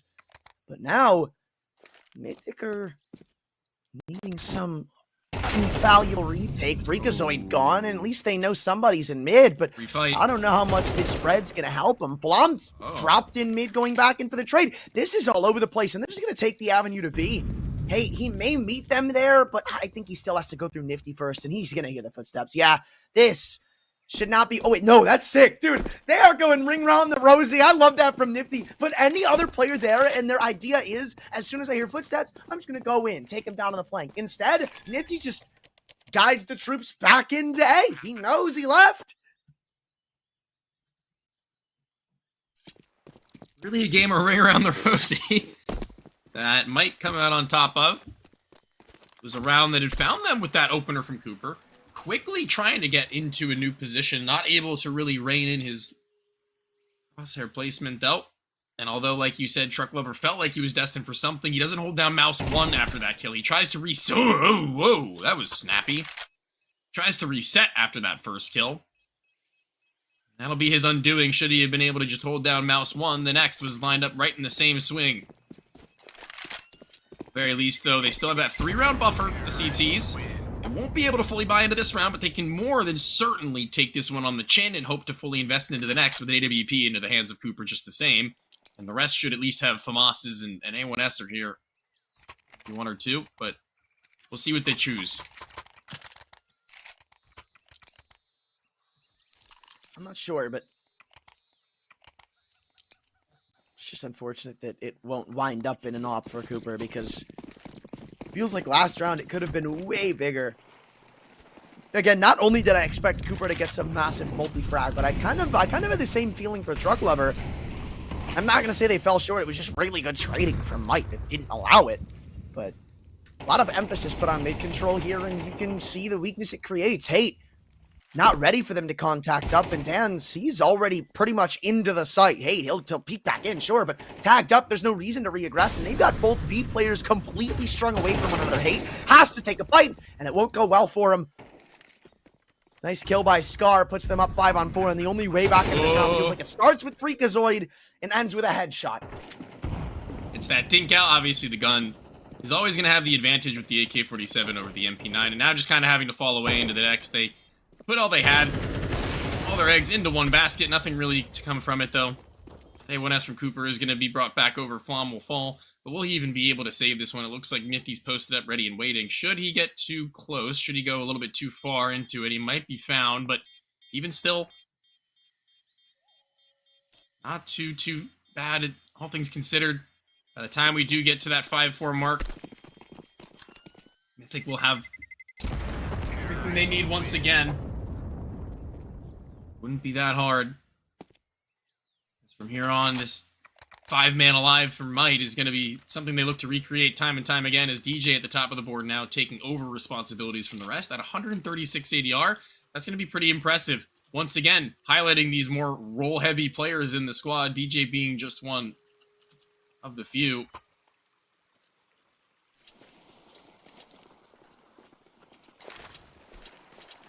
And his resurgence has really put Might back on the map. This game was looking down in the dumps until he started to hit some more shots. And now maybe the squad's risen up around him. But another person we haven't heard much out of is Nifty. It's just on the top of the individuals. Team play-wise, this is just, again, been night and day. It's not what we saw on Anubis, but it's slowly changing. Sands of time shifting, it seems, and Team Mythic's days could be numbered, depending on how far Might can take this streak. They've already gotten the opener, but now Cooper's angle is a little intriguing. This flank could mean a lot more than meets the eye, unless Stans quickly dispatches of it. And now with the only gun dropped, they know there's something suspicious about an open A-bomb site. And they know that there's some players in A-tons, so. Yeah, they've occupied that with 2, and there's one all the way at the bottom of B. The utility is separated, not able to be utilized as appropriately as they would have hoped for it to be, and now a walkthrough to find that op could be something that might come to regret if they manage to let that one slip. Shot through the crevice, shot through the gap is going to be met nifty with only that first. His Truck Lover's position has not yet been known, and I feel like they're going to be a little bit confused at the fact that he's going to activate late after his teammate who would push through A main already died with nothing else to come, but they're still going to be clearing it out. They're still going to be aware of the possibility of his presence, and as he pulls a PC utility to try and keep himself in it for just a few more seconds, won't be able to toss it, won't be able to deploy what was now, albeit around, they weren't really looking to win outright now with these rifles and no op. Even though there was some confusion of when Truck Lover was going to move into A-tons, I think the main idea was the setups have still been basic, right? At least in the sense of players being on their respective sites. So you kind of expected him to be somewhere in the region. But we need to see some step up back from Mythic. I mean, this game has been so streaky in one way or the other. Freakazoid trying to change it by brute force, but instead stands on an HE, and his teammates in mid need to do the heavy lifting. It's a crossfire between Truck Lover and Flom. But they don't seem to have unraveled this just yet. They're not even looking to clear it just yet. Flash comes out, Nifty goes down, this setup is working wonders, and everybody's stepping back in. In the blink of an eye, it's a 1-on-5. Scar's got to do everything himself. And this lineup should put this round to a quick close. Mythic, there's the resurgence we were looking for. Might had, like, no idea where they were going to be playing from into the mid-round there. They try and sneak out, and as they do, the flashbang perfectly timed, and the FAMAS, undetected, has everything offered up to it in terms of blind players, as well as damage downrange from teammates. Look like the beaches of Normandy up on shelf more than anything else. Nade after nade, smoke after smoke, the dust settling finally with Team Mythic on top. They've gotten that 6 that's eluded them for a while, but eventually make it happen, and force Might now into a tactical timeout onto one of their last purchases. Actually, potentially should be a full buy into the next regardless. The last round of the half, but I think would really like to walk away with 7, maybe even 8 on their CT side of Ancient, because that pistol round, whether or not they win or lose, it'll be a non-factor to them in terms of a loss, but in terms of a win, it'll bring them exponentially closer to being able to walk out with at least one of these 2 maps in the set of best of ones. And that kind of drastically changes the story of Mythic going into the rest of the season, I think, right? Where obviously we expect Might to do well, at least in the regular season's portion, but Mythic, to this point, have actually looked really solid, and to see them go 0-2 against, I'd kind of argue, a little bit of an unproven squad with the new addition of Snakes, it's not really what I want to see, personally. Team Mythic, though, doesn't seem they want to see it either. I like the utility usage here, trying to deny a bomb plant out of Scar. It's nothing more than molly damage and spam through his smoke. The bomb still goes down, but it has its cost. It's massive expenses, no post-plant map control, and the 5-on-4 with the AWP of Cooper still ready and posted. In from Cave, Nifty, here's the second no-kill found, and with health quickly draining that nade, will put him to rest. A 2-on-4 as the numbers quickly dwindle for the side of Might, and that doesn't seem to change on 5 HP. DJ can't even get a hold of his own crosshair, let alone the round. Freakazoid, a good showing. He and his boys have stepped up for 7. DJ not able to find that kill, throwing his mouse across the room, so it looked like trying to be able to trace what was a player in midair, eventually landing not only on the ground, but with the shot. The quick thinking from players like Truck Lover to toss in that HE over towards Brokey position, with the damage already having been dealt onto the Opera. Nifty drops right into what is a high explosive that will deal him in. No chance onto that one. As Truck Lover ascends even further. He and DJ really neck and neck for a majority of these rounds in terms of damage and effectiveness. Their impact heard, but Truck Lover slightly more so. Love this setup for Mythic. Very, very proactive. And I wonder if they're going to take space with this. Maybe it's the bane of their existence if they do. Scar dinked through the wall, but still only taken to 50. It's Cooper required of a trade to keep things all under wraps, but only for a matter of time. as the real play was a B push. The Dan's wins pretty flying colors-esque. Now Freakazoid in Cave is the only one here to defend. A good spam is putting him back into contention. But it's a flash in the pan kill that won't be consistent. Freak's just going to hold on to the angle for now until his teammates come through and the cavalry arrives from CT spawn. It's a horde of utility, but still blocked by a smoke. That's the real issue. And even full whited by it, they're going to have a lot more than they initially anticipated. Blom, the first swing, good for it. And now Freakazoid may be able to activate. Snake is the next in line. With him gone, this round may add up to an 8th. Mythic, this CT side has come back to life in great form. And after what was once worrying in 5-4, they close it out a lot more convincing and double the score.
Hope you guys are ready for a little bit more of Mythic and a little bit more of Might. Double the scoreline of their opponents right now are the T side, the Stream team, looking to make themselves quickly on the entrance into the B site, where there is a number of CTs ready and waiting for them. But with that smoke and with this flash, they should, and I say should, be able to at least isolate one of the duels. The dualies being the first, but it's one for him and one for Snakes just the same.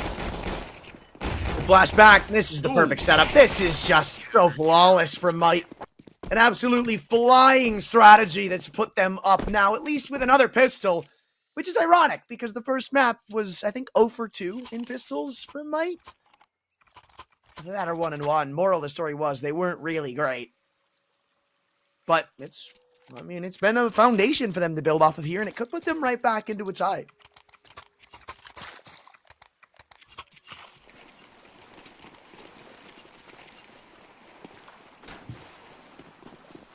Got this going on with a weird mix by, and T-side not giving up.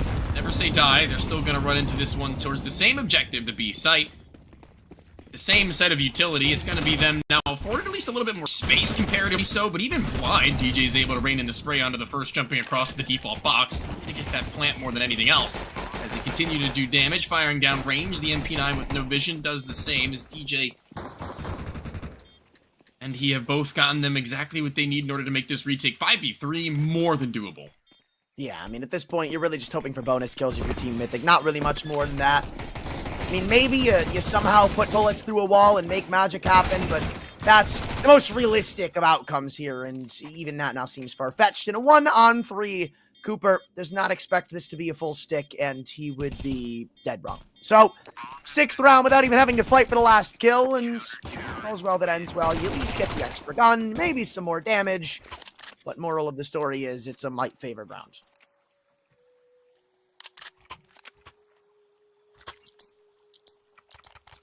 Bomb plants continuing to be put down. They keep buying back up. They've got no real reason not to, I guess, if they want to at least whittle down what might have gotten themselves in the last couple of round wins.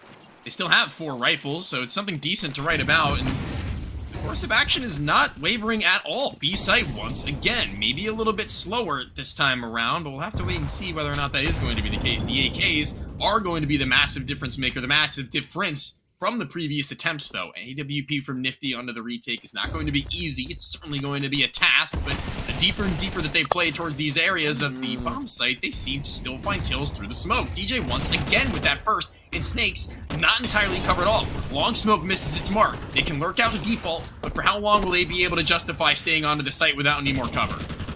Oh man, and bullets continue to whiz by, so it's not any less stressful. Spam comes through, they put players in almost every good opportune angle. Freakazoid can't even find the trade. Good stuff from DJ, and everybody is so quick to these trades, to these re-angles, to these re-fights, that I don't think Cooper's gonna get his grubby mitts on this one anytime soon. Molly deep, they full cleared cave, you're just gonna stick to defuse and call it a day. There's really no way this round goes down, and because of it, Might are gonna find themselves only down by 1 themselves. Yeah, these last 3 rounds have pretty much ended out the same way. Dead on arrival into the site after the bomb plant. Cooper left once again inside of the cave in the post, not able to do a thing about that one. Not even able to spam thanks to the Molotov forcing him so deep into it. He was on that late play, hoping his teammates were going to be able to stand tall for a kill or 2, but as they take this time out, they've only got 1 more chance, thanks to the $800 they've perpetually been able to inject into their accounts. Now, they've got this gap that's slowly been closed, but even still, I'd say that map, like Ancient, certainly able to be T-sided. The spawns now having changed, favoring the T-side ever so slightly, I'll also say, but with the utility being discovered on this map for the defense, there's just very little that an opening for Mythic can be made other than it be at this point in time. And now it's getting alarming. I mean, an 8-4 lead is really good to have going into that second half, but they haven't really been the Mythic that we had before, where one big thing that was a talking point was it feels like they're really quick to adapt. That's one of the strengths of this team, and it's been a little slow. In both maps now, it feels, honestly.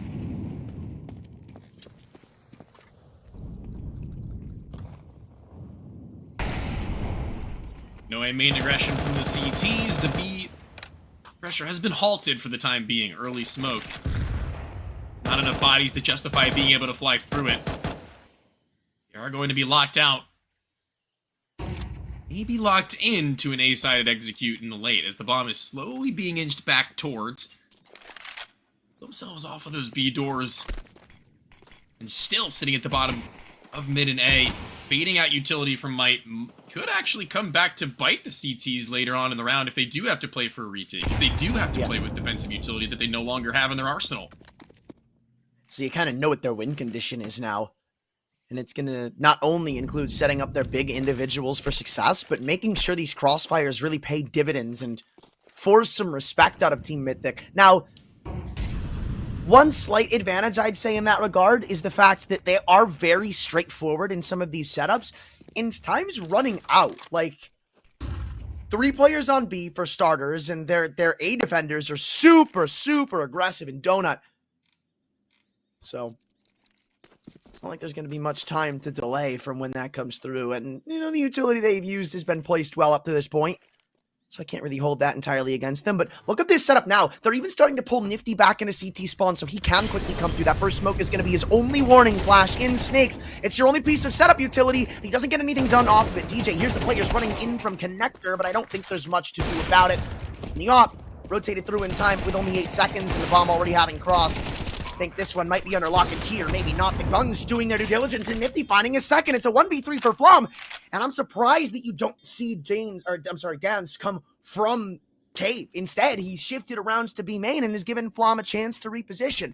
Scar will be the first man to take contact, only baiting in Flum's presence, and it's a double swing from both angles that'll ensure an 8th round for Might, tied up as we enter the 17th. The same result again. The last player locked into the cave in the post-plant. There's something going wrong in these fights they're opting to take. It's not conjointed well enough. It isn't calculated well enough. There's no utility to support them in their control. As they get that bomb planted, everything just continues to fall one by one, as they have no short, they've got no long. All they have is CTs on either side of them posted, ready and waiting for them to take a fight, in which they win out almost every single time, as Nifty might be on the bottom of the board for Might. That op kill on the right side completely negates any chance that they had into this one and forces Flom into a box.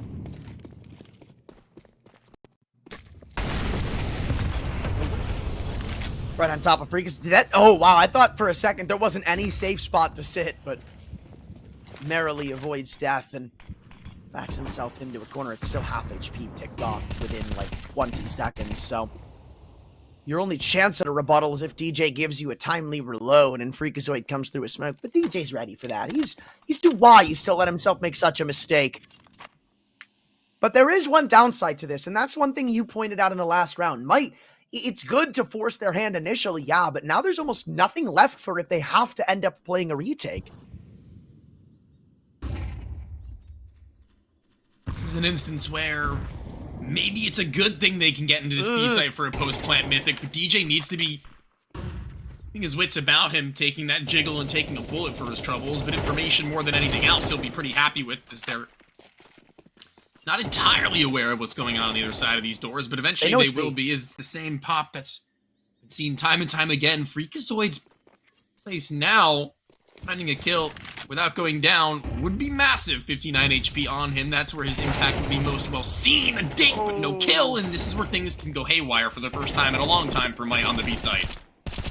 And that swing was so awkward. It didn't feel like DJ wanted to go in for a peek off of that flash, but almost felt forced to a degree. And this is what we said, right? If you play retake, it's not going to work out well for you. And Might are well aware of that, so they're not even going to bother trying. One kill, they're out.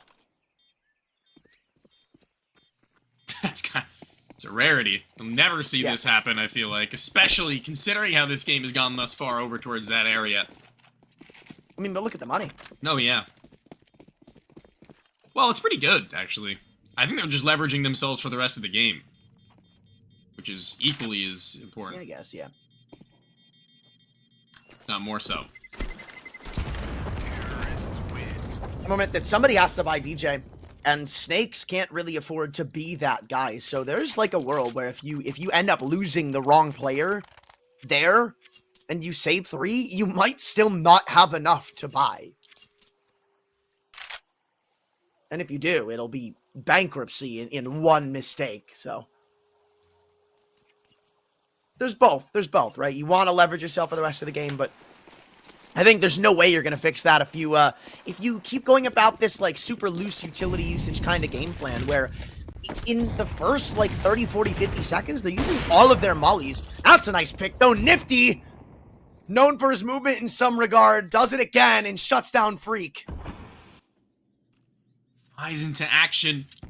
Comes to life when he needs to, quick onto his mobility from one point to another. Now over towards the A site where Truck Lover for a moment looked like he wanted to maybe sneak out.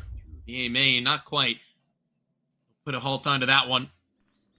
And back towards B. This guy is just absolutely all over the place. As now, he knows how often they like to end towards this B site and how often it's fallen apart with him being able to find his one. As the Molotov is met with no body on the other side of the cave push, and there's no longer any player directly implanted inside of B shelf. It's Swing out now from Cooper to join up with Flom as the bomb is still towards the bottom side. Now they want to make a split happen. This is pretty good. With the amount of time that they have left, it isn't going to be your typical 1-3 at the bottom side of B. It's going to be one coming in through mid, but Nifty again in the right place, the right time, pops Cooper.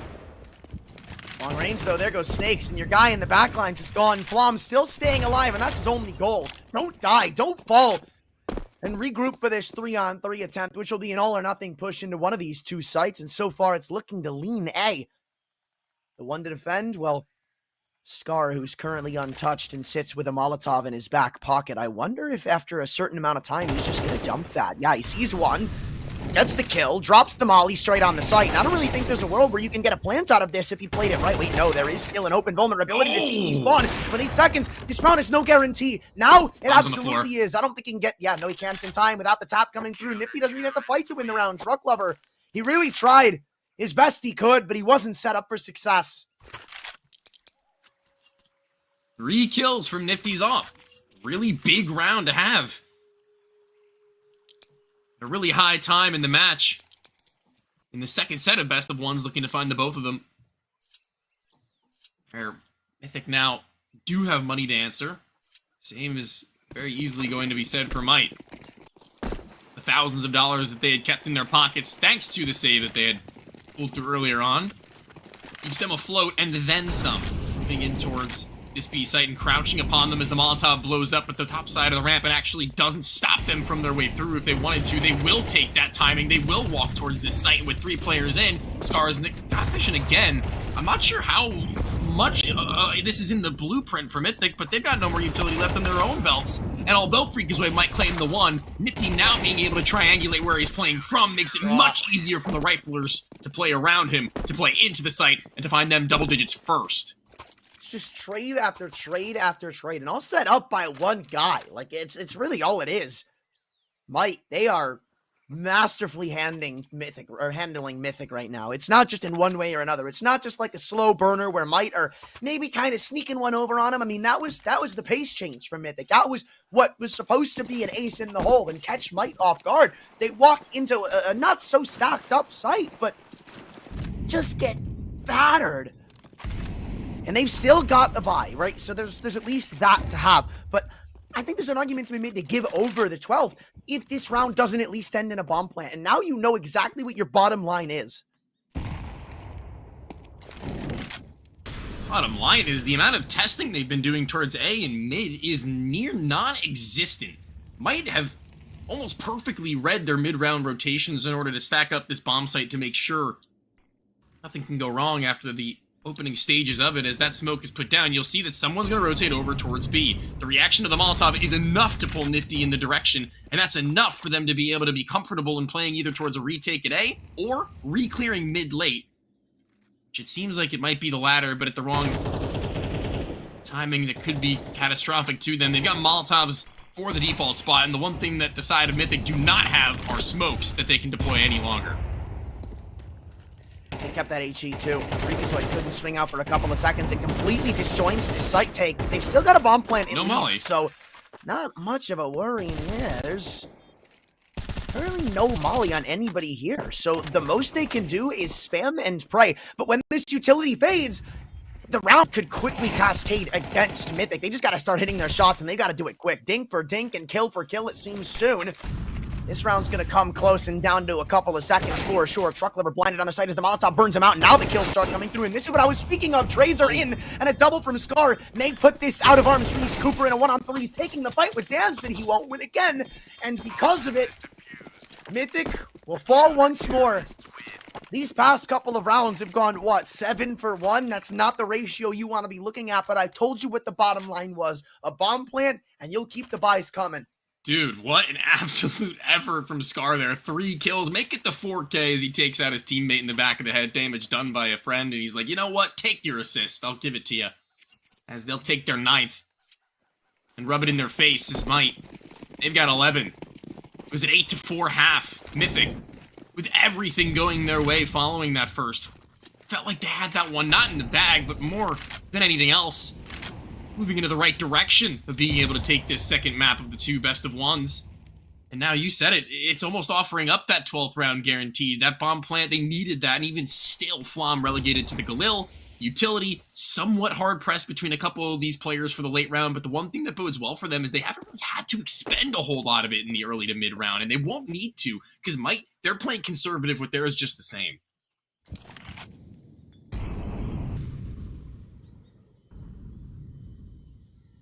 And now it almost feels fearful for Team Mythic. Hey, isolated from his teammates in the B catwalk. This is a hard one to stop from coming through, but I guess one flash, he'll send him back, so potentially overzealous in the comment from me. And now Mythic takes space elsewhere, creating opportunities in-house that it seems Scar is currently aware of. Flom walking into an angle gives over a freebie, but it's Truck Lover to attempt to trade, in which Scar seems more than ready. Half HP, no problem. Scar's a little bit of a farmer right now, and he needed to if they were going to lose the B site with a pick like that from Cooper. No smokes put out just yet. He does have one, though, and surely sooner rather than later, after Short has been denied of them, they'll fight for long. They'll go in for this one as the dry peak is there. Freakazoid not too far away. The spacing is great, and the CTs are not paying attention at all. Snakes down, smoke the same, but Scar looking to battle back into this one before it'll bloom. He will, but it'll be to his dismay that he loses out onto this one, and maybe a fallback. Maybe an attempt to buy up everything they need into the next round is nifty. Almost catches a glimpse of Freakazoid. Cooper will instead be met with nothing as his teammates continue to fall. This is a Cooper round, if ever in this game you had seen one. Remember exactly who we were both in agreement on wanting to see more of in this map. It was Cooper, the one who was almost speechless for a majority of Anubis. It's probably the best time for him to start stepping back up if Mythic want to put a map on the board. And honestly, win or lose this map now, I think you can be okay with this as Mythic, right? It's not a blowout. It's not a shutout. Even if this were to go the way of like a 13-10, which no guarantee, by the way, because look at the funds from Might. But it's at least a strong performance, and you've got a bar to build off of in that regard. Better than nothing.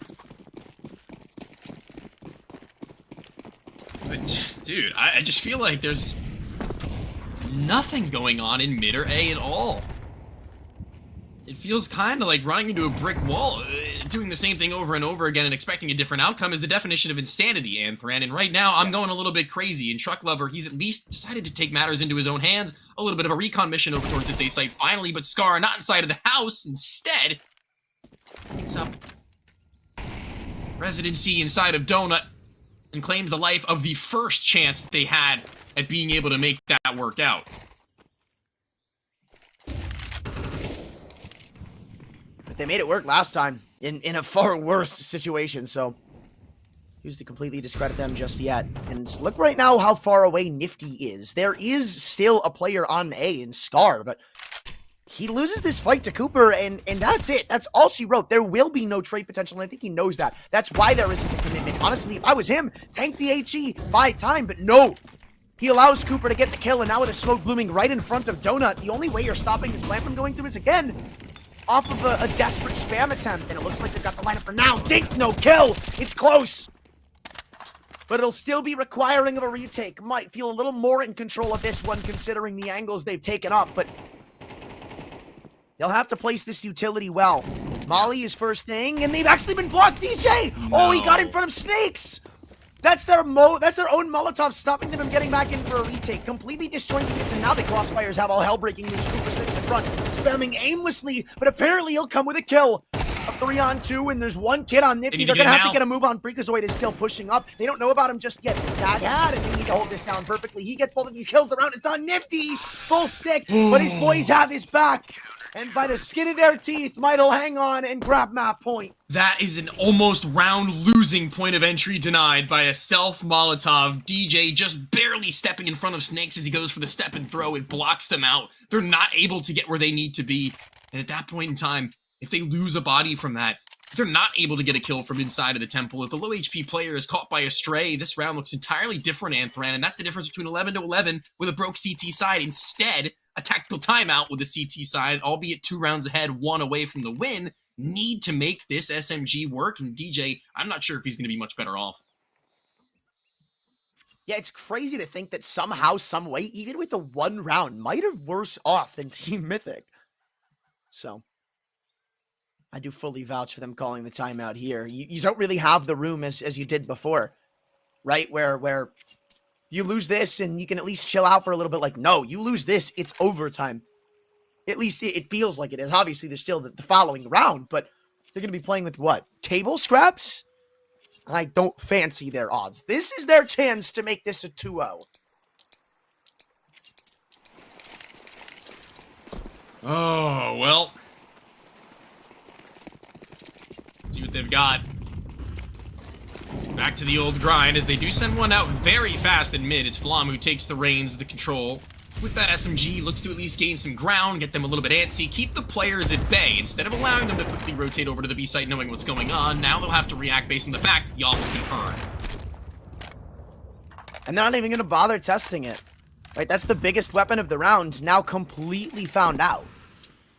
But they are chaining utility in a way that I don't know if it's all that great, but even more questionable rebuttal from Team Mythic. 2 players, though, in the entrance! Committing to the fight. Snakes wasn't aware of the second player there. 3-on-4 as they continue their way into B, but Dance has somehow come all the way in from the flank. This timing is everything. Does he know about Truck Lover? He does it, but Truck Lover, he's gonna trigger discipline. Both of them line up for the A1S, and that may be the game-winning play right there. Hate bomb drop, and Freak has it all to do. And even though blind, Nifty will shoot with his arm in his face and get the final kill for a Might 2-0. I frankly don't really know what to make of that T side from Mythic. I think it might, while they did play it really well and the players were hitting their shots and making moves around the map that were required in order to make the win happen, it was kind of Mythic playing themselves into a corner, kind of throwing themselves into an unwinnable position in a lot of these executions that fell flat. They get their bomb plant, but anything more than that, you're expecting the C4 at the very minimal, but following it's lackluster to say the least.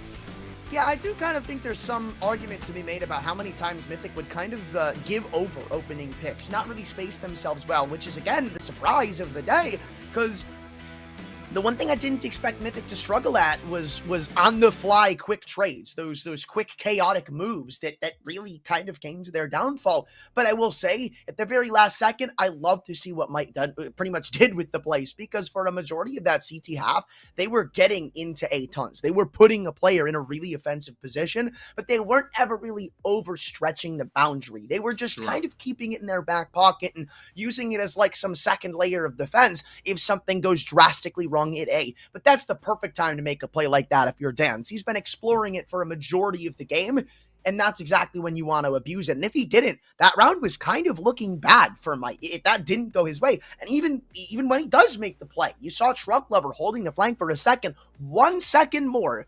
1 second more, he doesn't get a single kill out of it. Dans wouldn't have expected a player to be in that corner. It wouldn't have even been 1 kill coming through from the entire A-site flank. But because of it, the game's decided, and, well, it's a different MVP this time, but it's still nonetheless impressive. DJ, who I kind of toted coming into this roster, not this roster, but this match, talking about how he's hit his stride on this roster, it feels, he'll come out a pretty convincing MVP with a stat line like that. Yeah, I wanted to talk about that. I want to talk about him and Scar both. A little bit of a premonition was that pistol round for the both of them, as it was a bro ace teaming up for 3 and 2 kills apiece. It was the role players that stood out all the way through. They did an extremely great job of just looking like they were the individuals coming into this game. They made it a point that this is our bomb site, these are our rotations, we are going to control you, and that's exactly what I saw here on Ancient. Yeah, and really, there's not much more to it. Mythic, as you said, they outplayed themselves, it felt like, and it kind of felt like for a majority of the series to me, it was just them playing Might's game, and it's unfortunate to see a lot of the mistakes are not what we expected, but there is still the rest of the season to patch things out, so it's not like it's down in the dumps for now. They'll move to, I believe, 3-3 on the season, as Might take a convincing stand at the top of the group. But that's all for today. We'll be back tomorrow on the same channel at the same time. Hope to see you there.